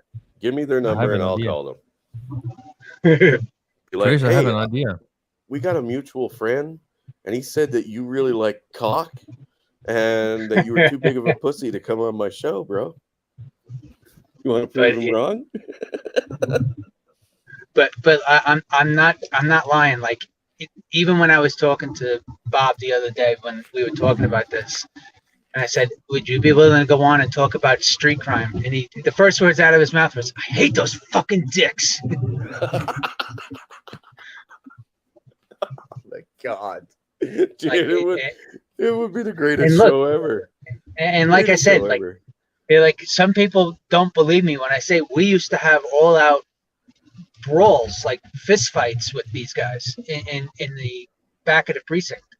I'm not joking. Like, I'm talking like we had ambulances called because like we was screwing each other up, like tuning each other up big time. Like it's bad. Oh my God. But you've seen their you've seen their pictures. They're just such dicks. Yeah, they do really look like a bunch of dicks, and it's like every one of them is either named Tony, Anthony, or fucking Peter, Paul, Guido. They look like fucking Jersey Shore guys. Think Jersey Shore, but ugly. Like they couldn't fucking get on the show. Jersey Shore. But yeah, no, I just wanted to say thanks for having me on tonight, Chris. And I'm like I said, I'm exerting heavy pressure to get my friends on. Dude, like I said, give me their number. I'll fucking start harassing them. I'm in another country. They can't fucking touch me. Good point. Like, good point. I heard this was the Cocksucker Club. That you love street crime guys. Oh, that would drive them insane. Oh, give me their number, dude. That would drive them nuts. Dude, I will fucking record it and send it to you or post it on here. I will record the whole conversation. That would be hilarious. Because even the turbo gay guy I worked with used to say I wouldn't bang one of those guys if he paid me.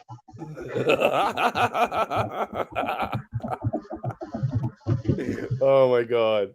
And believe me, Dink was down for anything, and he hated those guys more than I think he hated them more than I did. We got to get in. And I mean, I have passionate hate for them. Everyone at Patrol did, because they weren't just. It wasn't just my precinct; it was citywide. Like you talk to guys in other busy precincts, they'd all be like, "Oh, they're dicks. They're dicks."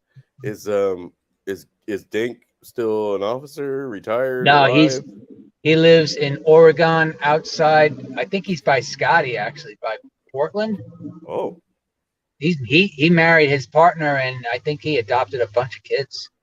Jesus Christ! Look, the guy was crazier than a bag of fucking kittens. But he was like Roman yeah.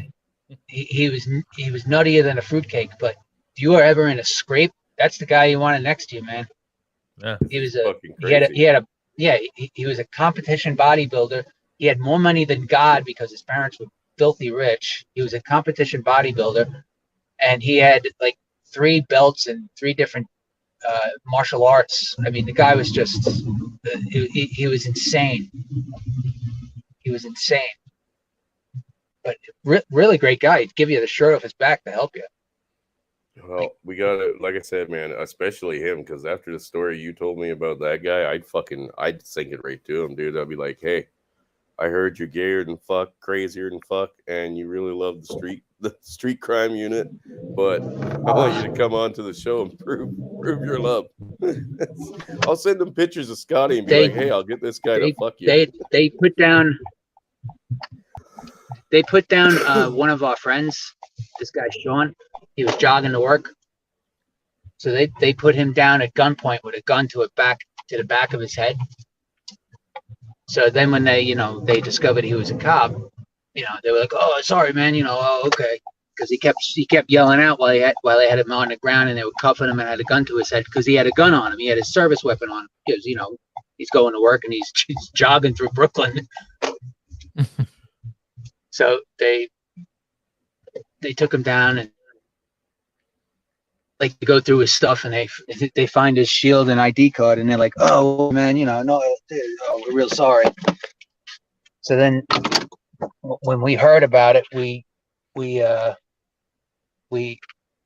let's just say we took care of business in the back of the precinct. We beat these guys senseless, and then the rest of their team, they hear about it and they jump out, and it was an all out brawl. It was an all out brawl. It was what was even funnier was our CO, because he hated these guys more than life itself, because they had a captain that they answered to, and they were basically their own little entity. He joined us in beating these guys. He was on our side. He was out there fighting with us. Nice. He was crazy. It was crazy. See, that's a story that needs to be told, man. What the fuck is wrong with your friends? They suck. Clearly. Tell them, hey, yeah, look, I'll keep trying. My mom wasn't a pussy like you. Yeah, no, I know. I'll keep trying. They're all like, "Oh, I don't want to do that, man." Why not? How do I know this won't come back to me? Because we're not going to tell them the real names. Right. I mean, fuck, you worked at a precinct in New York? Who the fuck hasn't? Pretty sure I've done that in a past life. Right. So, but like I said, I'll keep trying, Bob. I'll keep trying. I'm Chris. Yeah, no, Bob. I said I'll keep trying. I'll keep trying, my friend Bob. Oh, your friend Bob. Yeah. Gotcha. Never mind. Yeah, try one of them. I don't care. Like I said, give me their number. I'll fucking start harassing them on a daily. Be like, hey, don't be a pussy, man. Where's your balls? Just like, fuck. You got no balls. Or balls. You got no balls. Thanks, G-Man. That would be. It would definitely be an interesting stream, especially if you coached it to talk about street crime. Oh yeah, I'm gonna just get you guys rolling and let you bounce back and forth, man, and watch the fucking tension build. Because but Chris, like you have no idea. Just thinking about these assholes, what they used to do and how they used to act, it infuriates me. They're such dicks. Oh, they're such dicks. Like even thinking about them, it just guys. Oh, it's so aggravating. Let's be honest. Let's take it to a vote. You want to hear about the dicks, right? So, we have to send some encouragement vibes or something like through Eric to these fucking, fuckheads and get them on. Just tell them, man. Like, look, it'll be a fake name, whatever the case, but whatever. Yeah, no, I will. Expose them for who they are or what they are. Yes, exerting heavy pressure on a lot of them, and like I said, they all walked around like they were the gods of the NYPD. And no, you're just a dick. That's all you are. You're a dick. Dude, I looked up pictures of these guys. They look like dicks. Like it's the only word that you can use to describe them. That's it. That's the only word. Yeah. Jersey Shore guys, but ugly. For the most part, pretty ugly. And they all like whenever they get promoted and they get this street crime unit gig, they all grow the goatee and the mustache, and they look like they have pubic hair on their face. It just they're dicks. I hate them. Oh, God. All right. Look forward to that one, guys. That stream's gonna be fucking awesome, and we are gonna make it happen. I'll try, Chris. I promise. Dude, but like I said, thanks for having me tonight. And I didn't know we were still live. I didn't even see the thing. Yeah, I don't even have it's not even on my screen, the live thing. But whatever. 20 seconds away from 3 hours. So let's close this out, gentlemen, and say our good nights and thank everyone for coming. Have a good one, guys. Take care. A good one. So good night, everybody. For streaming. Well, thanks for coming, everyone.